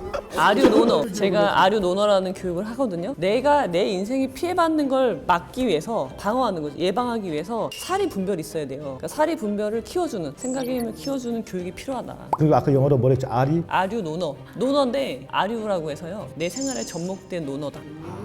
논어를 가지고 사리를 세우는 사람을 볼 줄 알고 사람이 1에서 9등급이 있어요. 그래서 이 사람이 몇 등급의 사람인지 파악해내는 거. 와, 저 교육 필요해요. 화났었던 일 딱 생각을 해보면 제 인생이 화가 나. 왜냐면 제가 25살에 결혼을 했는데 정말 울고불고 매달리고 막 그래서 결혼을 했어요. 남자가 남자가 이 정도면 나의 찐사랑이구나. 엄청 잘하겠구나. 하고 결혼 딱 해서 보니까 가난한 집의 장남인데 제가 좀 능력이 있다 보니까 처음에는 얘만 살짝 먹여 살려서 좀 케어를 하면 좀 열심히 잘 살고 잘할 것 같아서 이제 조금 케어를 하다가 어느 순간 이 부모님 생활비를 대고 있고 어느 순간 이 사람의 동생까지 내가 월급 주고 있고 이 집안을 먹여 살리고 있는 거예요. 그렇게 10년을 이렇게 살다가 도저히 안 되겠어서 딱 이혼을 했어요. 10년 만에 딱 이혼을 했는데 이혼하고 나서 그렇게 10년을 그렇게 나 때문에 그 집안이 먹고 살았으면 고생했다 정도 문자 정도는 와야지 인지상정 아니에요, 인간들이? 근데 연락이 하나도 안 온 거예요. 나 때문에 먹고 살고 심지어 우리 집까지 돌아와서 우리 집까지 내주고만 했는데 그래서 되게 화가 났었는데 그것까지는 좋다 이거예요. 근데 이혼 딱 하고 나서 10개월 만에 애가 태어났어요.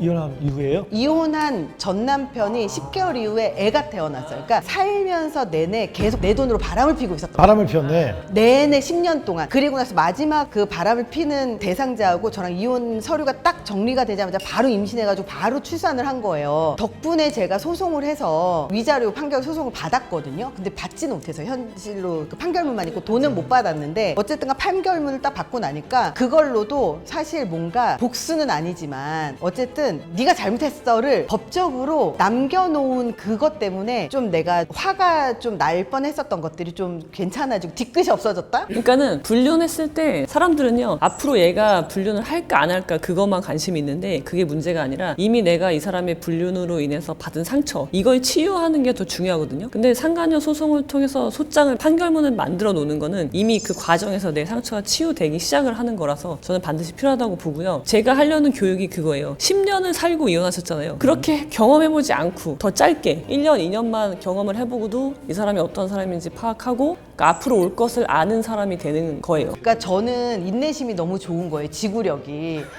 그래서 우리가 참을 수 없는 걸 참고 있단 말이에요. 그러면서 내가 밑으로 내려가거든요. 바닥으로 내려가면서 내가 없어지는 거예요. 없어지지 않는 조금만 내려간 상태에서 뭐 이혼을 하든 관계가 개선이 되든 문제가 해결돼야 되는 거죠. 저는 송사가 없는 사회를 만들고 싶어서 결국은 나한테 답이 있어요. 할 수 있었단 말이에요. 그러니까 이게 사람의 등급을 나누면요. 9등급이잖아요. 그러면은 9등급은 사람의 인두껍을 쓰고 있는 거예요. 근데 사람이 아니에요. 사람 아니고. 진짜 그런 사람 많아요. 저 사람한테 사람이길 기대해서 아까 인지상정 얘기하셨잖아요. 그런 것조차 기대하면 안 되는 거예요. 그래야지 내가 이제 건강해지는 거죠. 그런 사건들 있으셨어요? 엄청 많죠. 하나만 좀 알려주세요. 최근에 사건을 하면서 화났던 거를 이야기를 드리면은 저는 어떨 때 화가 나냐면요. 주로 이제 이혼 상담을 많이 하다 보면 이제 아내분이 주로 오셔서 배우자에 대한 이야기를 하잖아요. 그러면은 알겠어요. 배우자가 이상한 사람인 건 알겠어. 그러니까 등급을 매기면 이 사람은 9등급이야. 9등급의 특징은 고집불통이에요. 변하지 않아요. 변하지 않는 이유는 문제의식이 없어요. 얘는. 그래서 이 사람은 9등급인 건 알겠는데 그러면은 왜 당신은 그 9등급과 관계를 끊지 못하고 있느냐. 그게 더 이상한 거거든요. 근데 오히려 내가 매달리고 있어요. 그 9등급한테. 9등급은 이미 바람도 피고 가출도 하고 집에도 안 들어와. 생활비도 안 줘. 그런데도 내가 그걸 떠나지 못하고 있는 거예요. 그러면 여기서 이상한 사람은 나거든요. 나는 최소한 9등급은 아니잖아요. 굉장히 막 최근에 상담하면서 질책에 가까운 그런 말을 한 분이 있는데 결국은 문제가 해결이 되지도 않았는데 이혼도 하지 않고 그 남자가 뭐라고 그랬냐면요. 1년만 기다리라고 했어. 나 바람 피고 올 테니까 대놓고 피는 거네. 1년만 기다려 그랬거든요. 1년 뒤에 너랑 같이 살 거야. 우리 행복하게 살자. 그렇게 이야기를 한 것에 꽂힌 거예요. 그러니까 이분은 그것에 희망을 가지고 그래 내가 1년만 기다리면 행복한 가정을 이룰 수 있어. 그런 생각으로 기다리기로 결정을 했거든요. 저는 자기 자신을 돌보지 않는 사람을 보면은 굉장히 화가 나고 그렇습니다. 저는 제가 하고 있는 게 심리를 기반으로 한 결혼, 연애, 인간관계잖아요. 그러다 보니까 제가 모임을 나가면 저한테 연애 상담을 되게 많이 해요. 근데 그 제가 나가는 모임이라고 해봤자 연령대가 고만 다 요런 연령대일 거 아니에요. 근데 이런 연령대에서 저한테 연애 상담을 한단 말이에요. 그럼 그게 정상적인 연애 상담일 것 같아요? 불륜 상담이에요. 유부남 유부녀들의 불륜 상담이에요. 그래서 제가 정말 기억나는 것 중에 최근에도 있고 되게 많았던 게 어떤 여자애는 남자가 공기업이어서 일주일에 한 번 집에 오는 거예요. 여자애는 놀아요. 근데 여자애가 바람을 계속 피고 있는 거예요. 남자친구 얘기를 너무 자연스럽게 하길래 이혼한 줄 알았어요. 근데 나중에 얘기를 들어봤더니 남편이 왔다는 거야. 아니 너 남자친구 있는데 남편 있다는 건 뭐야? 그랬더니 뭐 남편이 공기업에 다니고 어쩌고저쩌고 일주일에 한 번 온대. 야 그럼 바람이잖아. 너 불륜이잖아. 야 불륜은 야 그건 아니지. 내가 그랬어요. 하는 얘기가 누구녀도 사람이야.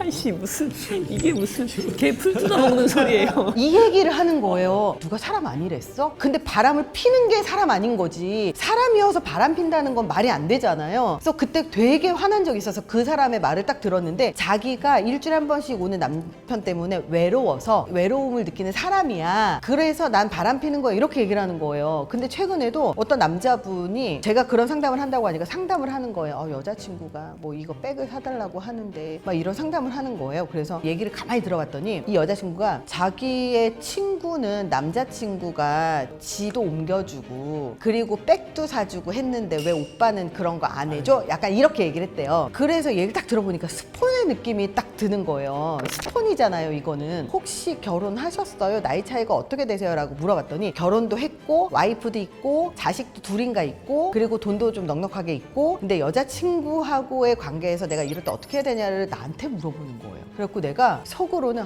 더러워 죽겠네 진짜. 더러워 죽겠는 거예요 진짜. 근데 내가 웃으면서 그거 여자친구 아니고 스폰이잖아요 그랬어요. 그랬더니 아니래요. 자기는 사랑이래요. 아 사랑 아니지. 자기 사랑이래. 그러니까 사람의 등급을 나누지 않을 수가 없는 거예요.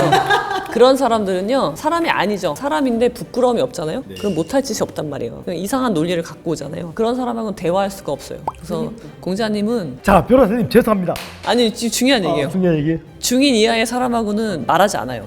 아예 말을 하지 않아. 왜냐면 쟤는 개선되지 않을 거거든요. 내가 걔를 개선시키기 위해서 말을 한다는 것 자체가 내 에너지가 소모되는 거라서 말을 하지 않아. 방금 말씀하신 그런 황당한 논리로 자기의 불륜을 정당화시킨 경우가 제가 최근에 있었던 거는 이분이 불륜을 했어요. 아내한테 들켰죠. 그러니까 여자분이야. 남편이 바람을 핀 거예요. 그래서 상간녀한테 찾아갔어. 상간녀한테 찾아가서 어떻게 이렇게 이 사람이 너가 정말 이 사람을 사랑하면 이혼을 하고 뭐 성관계를 하던가 그래야 되는데 왜 이혼도 안 한 사람과 성관계를 하냐 먼저 했냐. 이분이 뭐라고 했냐면요 내가 이혼한 지 10년이나 됐다. 그래서 외로웠다. 그런 이야기를 하면서 내가 하나님의 사랑을 한 거다 나는.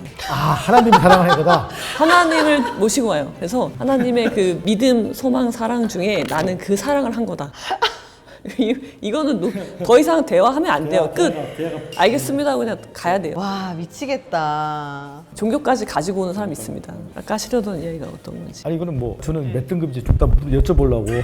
저는 바람은 안 핍니다. 말씀드릴 수 있는데 그러니까 어떤 갈등이 있는지 먼저 알아야 돼요. 누구랑 관계에서 어떤 갈등이 있는데 자 상대방이 이게 문제야 나한테 문제야 라고 제기를 했어요. 문제 제기를. 근데 만약에 형사님께서 그거 문제가 아니야 라고 하신다면 부등급일 확률이 매우 높아요. 근데 내가 그거 문제가 맞아 라고 한다는 거는 내가 개선할 수 있다는 거거든요. 변할 수 있다는 거잖아요. 그러니까 9등급은 변하지 않는 사람, 변하는 가능성이 높은 사람일수록 등급이 높은 사람입니다. 아 저는 무조건 인정하고 제가 잘못하면 다 인정하고 다 반성하고 겸허히 받아들입니다. 그러니까 저는 이제 결혼과 관련하면 꼭 바람 불륜하고 자꾸 엮이는 이유가 뭐냐면 다른 게 아니고 예전에 제가 아는 분이 한 분이 계셨는데 이 남자가 정말로 사랑하던 결혼을 결심했었던 여자가 있었대요. 그래서 결혼을 결심을 해서 결혼식 날짜를 잡고 그리고 남자가 카드를 쥐어주면서 여자한테 왜 전날 친구들하고 재밌게 놀아 그러면서 클럽도 보내고 왜 뭐 브라이덜 샤워 같이 뭐 이런 것도 하고 막 하잖아요. 그리고 카드를 쥐어 보내서 재밌게 놀아라 친구들하고 그러고 보냈대요. 근데 그러고 나서 그렇게 여자친구가 잘 놀고 나서 며칠 지난 뒤에 이 남자의 친구한테 전화가 온 거예요. 야, 네 여자친구 나 지금 어디서 봤다? 가서 봤더니 모텔에 딴 남자랑 들어갔다는 거예요. 그래서 그 앞에서 기다렸대요. 그랬더니 남자하고 둘이 나오더래요. 알고 봤더니 자기가 카드를 준 그날 클럽에서 만나서 눈이 맞아서 그때부터 바람을 피기 시작을 한 거예요. 원나잇으로 끝난 게 아니고. 그래서 그렇게 해서 그걸 보고 차라리 그때 헤어졌으면 다행인데 너무 사랑하니까 헤어지지 않고 결혼을 그대로 하기로 결심을 했대요. 근데 결혼식을 하기 얼마 전에 여자가 헤어지자고 그러더래요. 이 남자가 그 여자가 모텔에 나온 거를 봤다는 사실을 알게 된 거예요. 그 여자가. 그래서 헤어지자고 한 거예요. 근데 이 남자는 그 여자를 잡고 싶으니까 그 밤에 운전을 해서 가다가 사고가 났어요. 사고가 나서 하반신이 마비가 된 거예요. 그러면 이 여자 때문에 사고가 났으면 여자가 한 번쯤 찾아올 만도 하잖아. 안 찾아가죠. 근데 안 찾아왔대요. 한 번도 안 찾아왔대요. 그래서 7년인가를 누워 있었대요. 7년을 누워 있었는데 이 남자가 결정적으로 다시 걸어야 되겠다고 생각했었던 계기가 뭐냐면 또 이 여자 때문이래요. 이 여자가 7년 만에 와서는 오빠 나 결혼해. 왔네? 왜였지? 오빠 나 결혼해. 그것도 임신해서. 근데 임신해서 결혼을 하기로 해서 결혼을 한다고 하는데 이 남자하고는 관계가 막 썩 좋지 않은데 어쨌든 임신해서 결혼하기로 해서 이 여자는 결혼해서 엄청 고생을 하긴 했나 봐요. 근데 결혼한다는 얘기를 듣고 되게 화가 났대요. 그래서 그때부터 너무 화가 나서 재활훈련을 되게 열심히 해서 그 여자 때문에 다시 걷게 된 거예요. 저는 그 얘기를 들으면서 되게 그 남자의 삶이 되게 불쌍하고 슬프더라고요. 그 남자분이 아류 논을 또 말씀드리면 A 불쌍 슬퍼하되 그것이 나를 상하게 하지 않는다. 그게 절지예요. 절지. 철가 나오셨습니까? 아닙니다. 철학관 아니고요. 네. 절지, 중용, 가장 좋은 상태. 슬퍼하지 말라는 게 아니라 슬픔을 표현하되 그로 인해서 내가 내 몸이 상해를 입으면 안 되는 거거든요. 근데 이 남자분은 완전히 자기 인생을 그냥 넋을 놓은 거예요. 그건 굉장히 잘못된 거라고 봐요. 저기 죄송한데 이 비슷한 사연을 제가 증거를 수집한 적이 있는데 그 친구가 아닐까라는 생각이 지금 뇌에서 꽂혔습니다. 지금 똑같습니다. 지금 말씀하신 거 똑같은 건입니다. 그분인가? 재활에 성공했습니다. 쉽지 않은데 동일한 사례 같은데? 얼굴 엄청 잘생기신 잘생긴 친구고. 어머, 좀 이따 다시 얘기를 한번 나눠볼까요? 제가 이제 일을 하면서 슬펐던 건 뭐냐면은 슬프다는 감정은 어떤 좋지 않은 상황에 처한 경우들이 생기잖아요. 제가 경험했던 것은 결혼을 했어요. 근데 사실혼이란 말이에요. 이 여자분이 약간 신체 장애가 있었어요. 그래서 본인은 그게 결핍인 거죠. 그래서 아, 나를 사랑해줄 사람은 없을 거야 라는 그런 생각으로 조금 떨어지는 사람이랑 결혼을 해요. 애초에. 그 남자는 재혼이었고 아이가 있었어. 전처에. 그러니까는 이 여자분은 초혼이었단 말이에요. 주인공인 여자분은. 초혼인데 재혼인 남자와 배다른 아이까지 내가 키워야 되는 그런 상황에서 정말 헌신적으로 했어요. 없는 살림에 정말 내 모든 거를 다 생활비도 제대로 안 주고 그런데도 한 20년을 살았단 말이에요. 그런데 이 남자가 바람을 피는 거죠. 바람을 피고 이 여자분한테 이제는 헤어지자. 근데 그냥 몸만 나가라.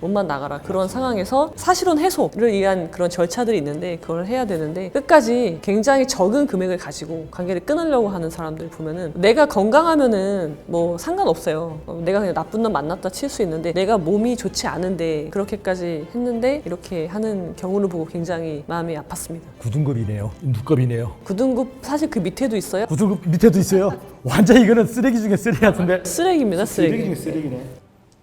진짜 참 그렇네요. 그러니까 결혼이 저는 그래요. 그러니까 항상 얘기하는 게 결혼해서 행복하게 살려고 결혼을 하는 거잖아요. 두 분은 결혼하셨나요?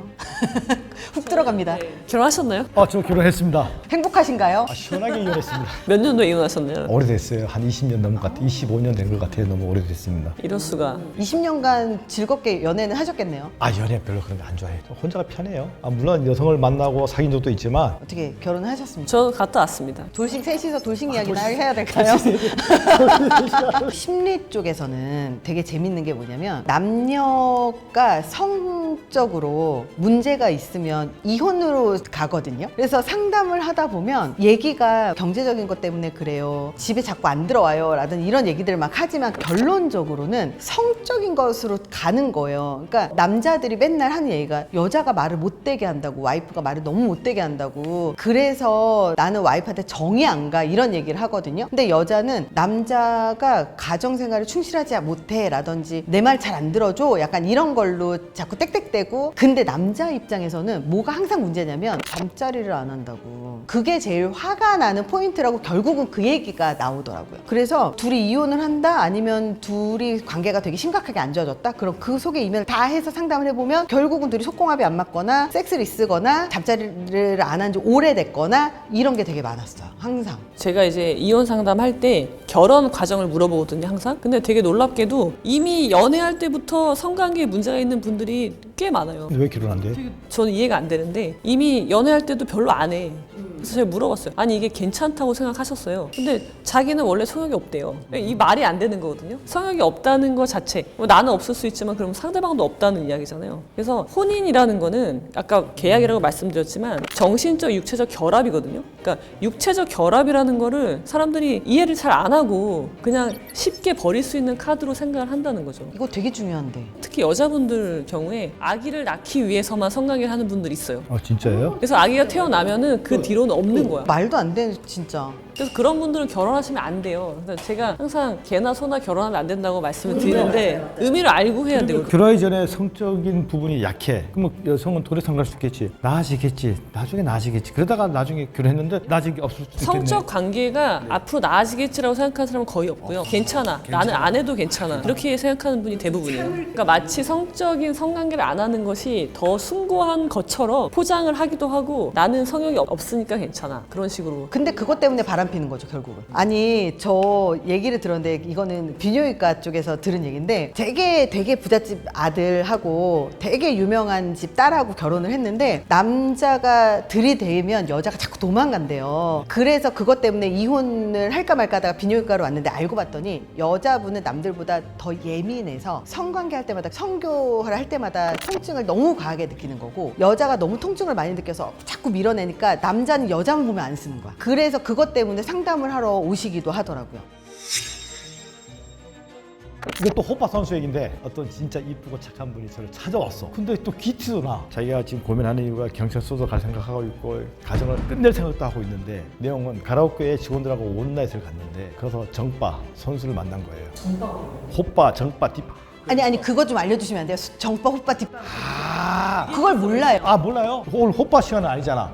아 그래도 좀 머릿속에 정리를 좀 하고 가면 이 정빠가 뭐냐면 호빠 중에 두 가지 있는데 정빠, 뒷빠가 나눠져요. 근데 정빠는 가게에 출근하는 애들이야. 강남에 뭐 고급 룸살롱 유흥주점에 저녁 6시부터 출근해서 서로 의논을 해요. 오늘 너희가 사귀는 여자가 어떻고 손님이 어떻고 취향을 하고 돈 빼먹는 연구만 하는 거야. 사랑 다 필요 없어요. 아까 전에 말씀하셨지 걔들은 사랑이야 놉니다. 돈만 보고 쪽 빨면 끝입니다. 얘네는. 뒷바는 뭐냐? 뒷바는 말 그대로 봉고차 타고 다니면서 노래방 지나가다 보신 적 있을 거예요. 노래방에서 애들이 막 내리는 거. 그 뒷바입니다. 나이 어린 애들. 뒷바? 정바보다 좀 질이 떨어진다. 뒷바. 뒤다 이거죠. 호빠는 어디에 속하나요? 호빠 안에 정바, 뒷바가 있는 거죠. 아빠방도 있고. 뭔 방요? 아빠방. 아빠가 출근한 아빠방. 오빠들이 출근하나요? 아, 유부남이 나온다는 얘기요? 아니죠. 제 나이 때 선수들이 나가는 거죠. 60 먹은 우리 이모님들, 뭐 50 먹은 이모님들 오면 젊은 애들 갈 수가 없잖아요. 근데 아빠가 나가는 거죠. 아빠방. 저 같은 사람이 가면 막 닦아주고 변호사님 가서 술 한잔 먹으면 아빠들이 이 컵을 닦아줍니다. 이렇게. 충성을 다합니다. 이렇게 충성을. 술 먹고 딱 넣으면 눈치 딱 뚫어서. 아니 너무 잘하시는 거 아니에요? 그 여성분이 저한테 온 이유는 온라인을 했는데 1년간 교제하면서 생활비로 스폰을 5억 정도 나갔대. 5억 정도. 돈이 많아요. 이 사람이 회사 대표인데. 근데 지금 그만 만나자고 하니까 이 친구가 5억을 내놔라. 그럼 내가 깨끗하게 해주겠다. 그래갖고 이제 금액 조정이 안 맞는 거예요. 이 여성분은 내가 1억 정도는 가능하다. 너한테 이제까지 5억을 준 거 아니냐. 네가 5억을 달라는 건 너무 무리다 하니까 다 알리겠다. 가정, 회사 다 알릴 테니까 내놔라. 그래서 이 여성이 고민하다가 경찰서 갈지 어때 뭐 공과 협박인데 저한테 의뢰가 왔죠. 어떻게 했으면 좋겠냐. 그 친구를 불러라. 내가 한 방에 해결해 주고 싶다. 어떻게 해결을 하겠습니까? 부르기만 해라. 내가 한 방에 죽인다. 한 방에. 그래서 이 여성분이 진짜 나를 믿고 그 친구를 불렀어요. 근데 이 친구가 몸이 걔네들 몸만 키워. 내가 없잖아 걔네들은. 내가 없어요. 술만 잘 먹고 컵만 잘 닦으면 되니까 이모 누나 하면서 내가 없어. 돈 빼는 걔는 기계거든. 저기 형사님 그 친구가 근육도 좋고 뭐 싸움도 잘하는데 괜찮겠습니까? 불러라. 내가 누군지 물어볼 거다. 딱 한마디만 해라. 흑룡강에서 왔다. 5천만 원 주고 너한테 돈 줄 바에는 저 사람한테 모든 걸 맡겠다. 너 하고 싶은 대로 해라 하고 딱 앉아있었어. 보는 거야. 흑룡강에서 왔다 가니까 암살자. 난 흑룡강이 어딘지도 몰라. 한 방에 끝났습니다. 한 방에. 진짜로. 한 방에 통쾌하지. 저는 일하면서 통쾌했던 일은요. 많은 여성분들이 이제 남편분한테 가스라이팅 당한 경우가 많거든요. 그래서 본인을 의심해요. 가스라이팅의 핵심은 나를 의심하는 거예요. 내 생각을. 이게 맞나? 내가 잘못된 거 아닌가? 내가 너무 예민한 건가? 근데 그렇게 의심하면은 생각을 못 하니까 어떤 선택을 못 해요. 아무것도 못 해요, 그냥. 남편이 시키는 대로만 하는 거예요. 그래서 이분도 이제 그렇게 많이 세뇌가 되어 있는 건데, 그러니까 처갓집이 부자예요. 그래서 돈은 갖다 쓰면서 이 여자는 무시해 정작. 자기 아내는 무시하고 애를 키우는 그냥 가정부 정도로만 취급을 하고 그러니까 이 여자분이 아직 정신이 남아 있었던 거예요. 그래서 이제 생각을 하는 거예요. 내가 이렇게 멸시당하고 결혼 전에는 한 번도 그런 적이 없는데 이제 물어보기 시작해요. 가스라이팅에서 벗어나려면요 물어봐야 돼요. 일단 자기 부모님한테 물어보고요. 이제 상담을 받으러 온 거죠. 이혼을 하기로 결정을 하고 그 집에서 나와요. 그래서 남편 몰래 이제 집을 나온 거죠. 아이들 데리고 친정으로 왔어. 그래서 남편이 난리가 난 거예요. 집에 왔는데 아무도 없어. 그러니까 얼마나 충격을 받았겠어요. 그래서 처음에는 일반적으로 이런 경우에 남편분들이 엄청 화를 내요. 그래서 막 전화하고 경찰에 신고해서 그래서 그런 시간이 지나 그 다음에 좀 안정이 돼요. 이 남자분이. 그래서 아 내가 뭘 좀 개선이 될 여지가 있는 사람은 구등급이 아니라면 내가 그동안 아내한테 뭘 잘못했는지를 그제서야 생각을 하기 시작해요. 그런 경우 하나 있었어. 이혼하지 않고 다시 우리 재결합해서 잘 해보겠습니다. 그래서 합의서를 쓰고요. 앞으로 어떻게 할 건지 그런 경우에 개인적으로 굉장히 통쾌했죠. 저는 봤어요. 그런 건데 해준 적이 있는데 이놈의 새끼가 부인이 월 3천 벌어. 전문직이야. 어마무시. 지는 연봉 6천밖에 안 돼. 연봉. 근데 한 달 회식이 곱창 먹는 거. 근데 가서도 야 너 이거 먹는 거 다이나 생각해. 네가 돈 그렇게 번 돈 네가 잘났어. 가스라이팅 계속. 부인을 너무 가스라이팅 당하다 보면 내가 생각하는 거야. 내가 진짜 이런가? 그래서 물론 나중에는 이혼 안 하고 사는데 남자가 변했어. 여자가 집 나가니까 그때 돌아온 거지. 야 이래서는 안 되겠다.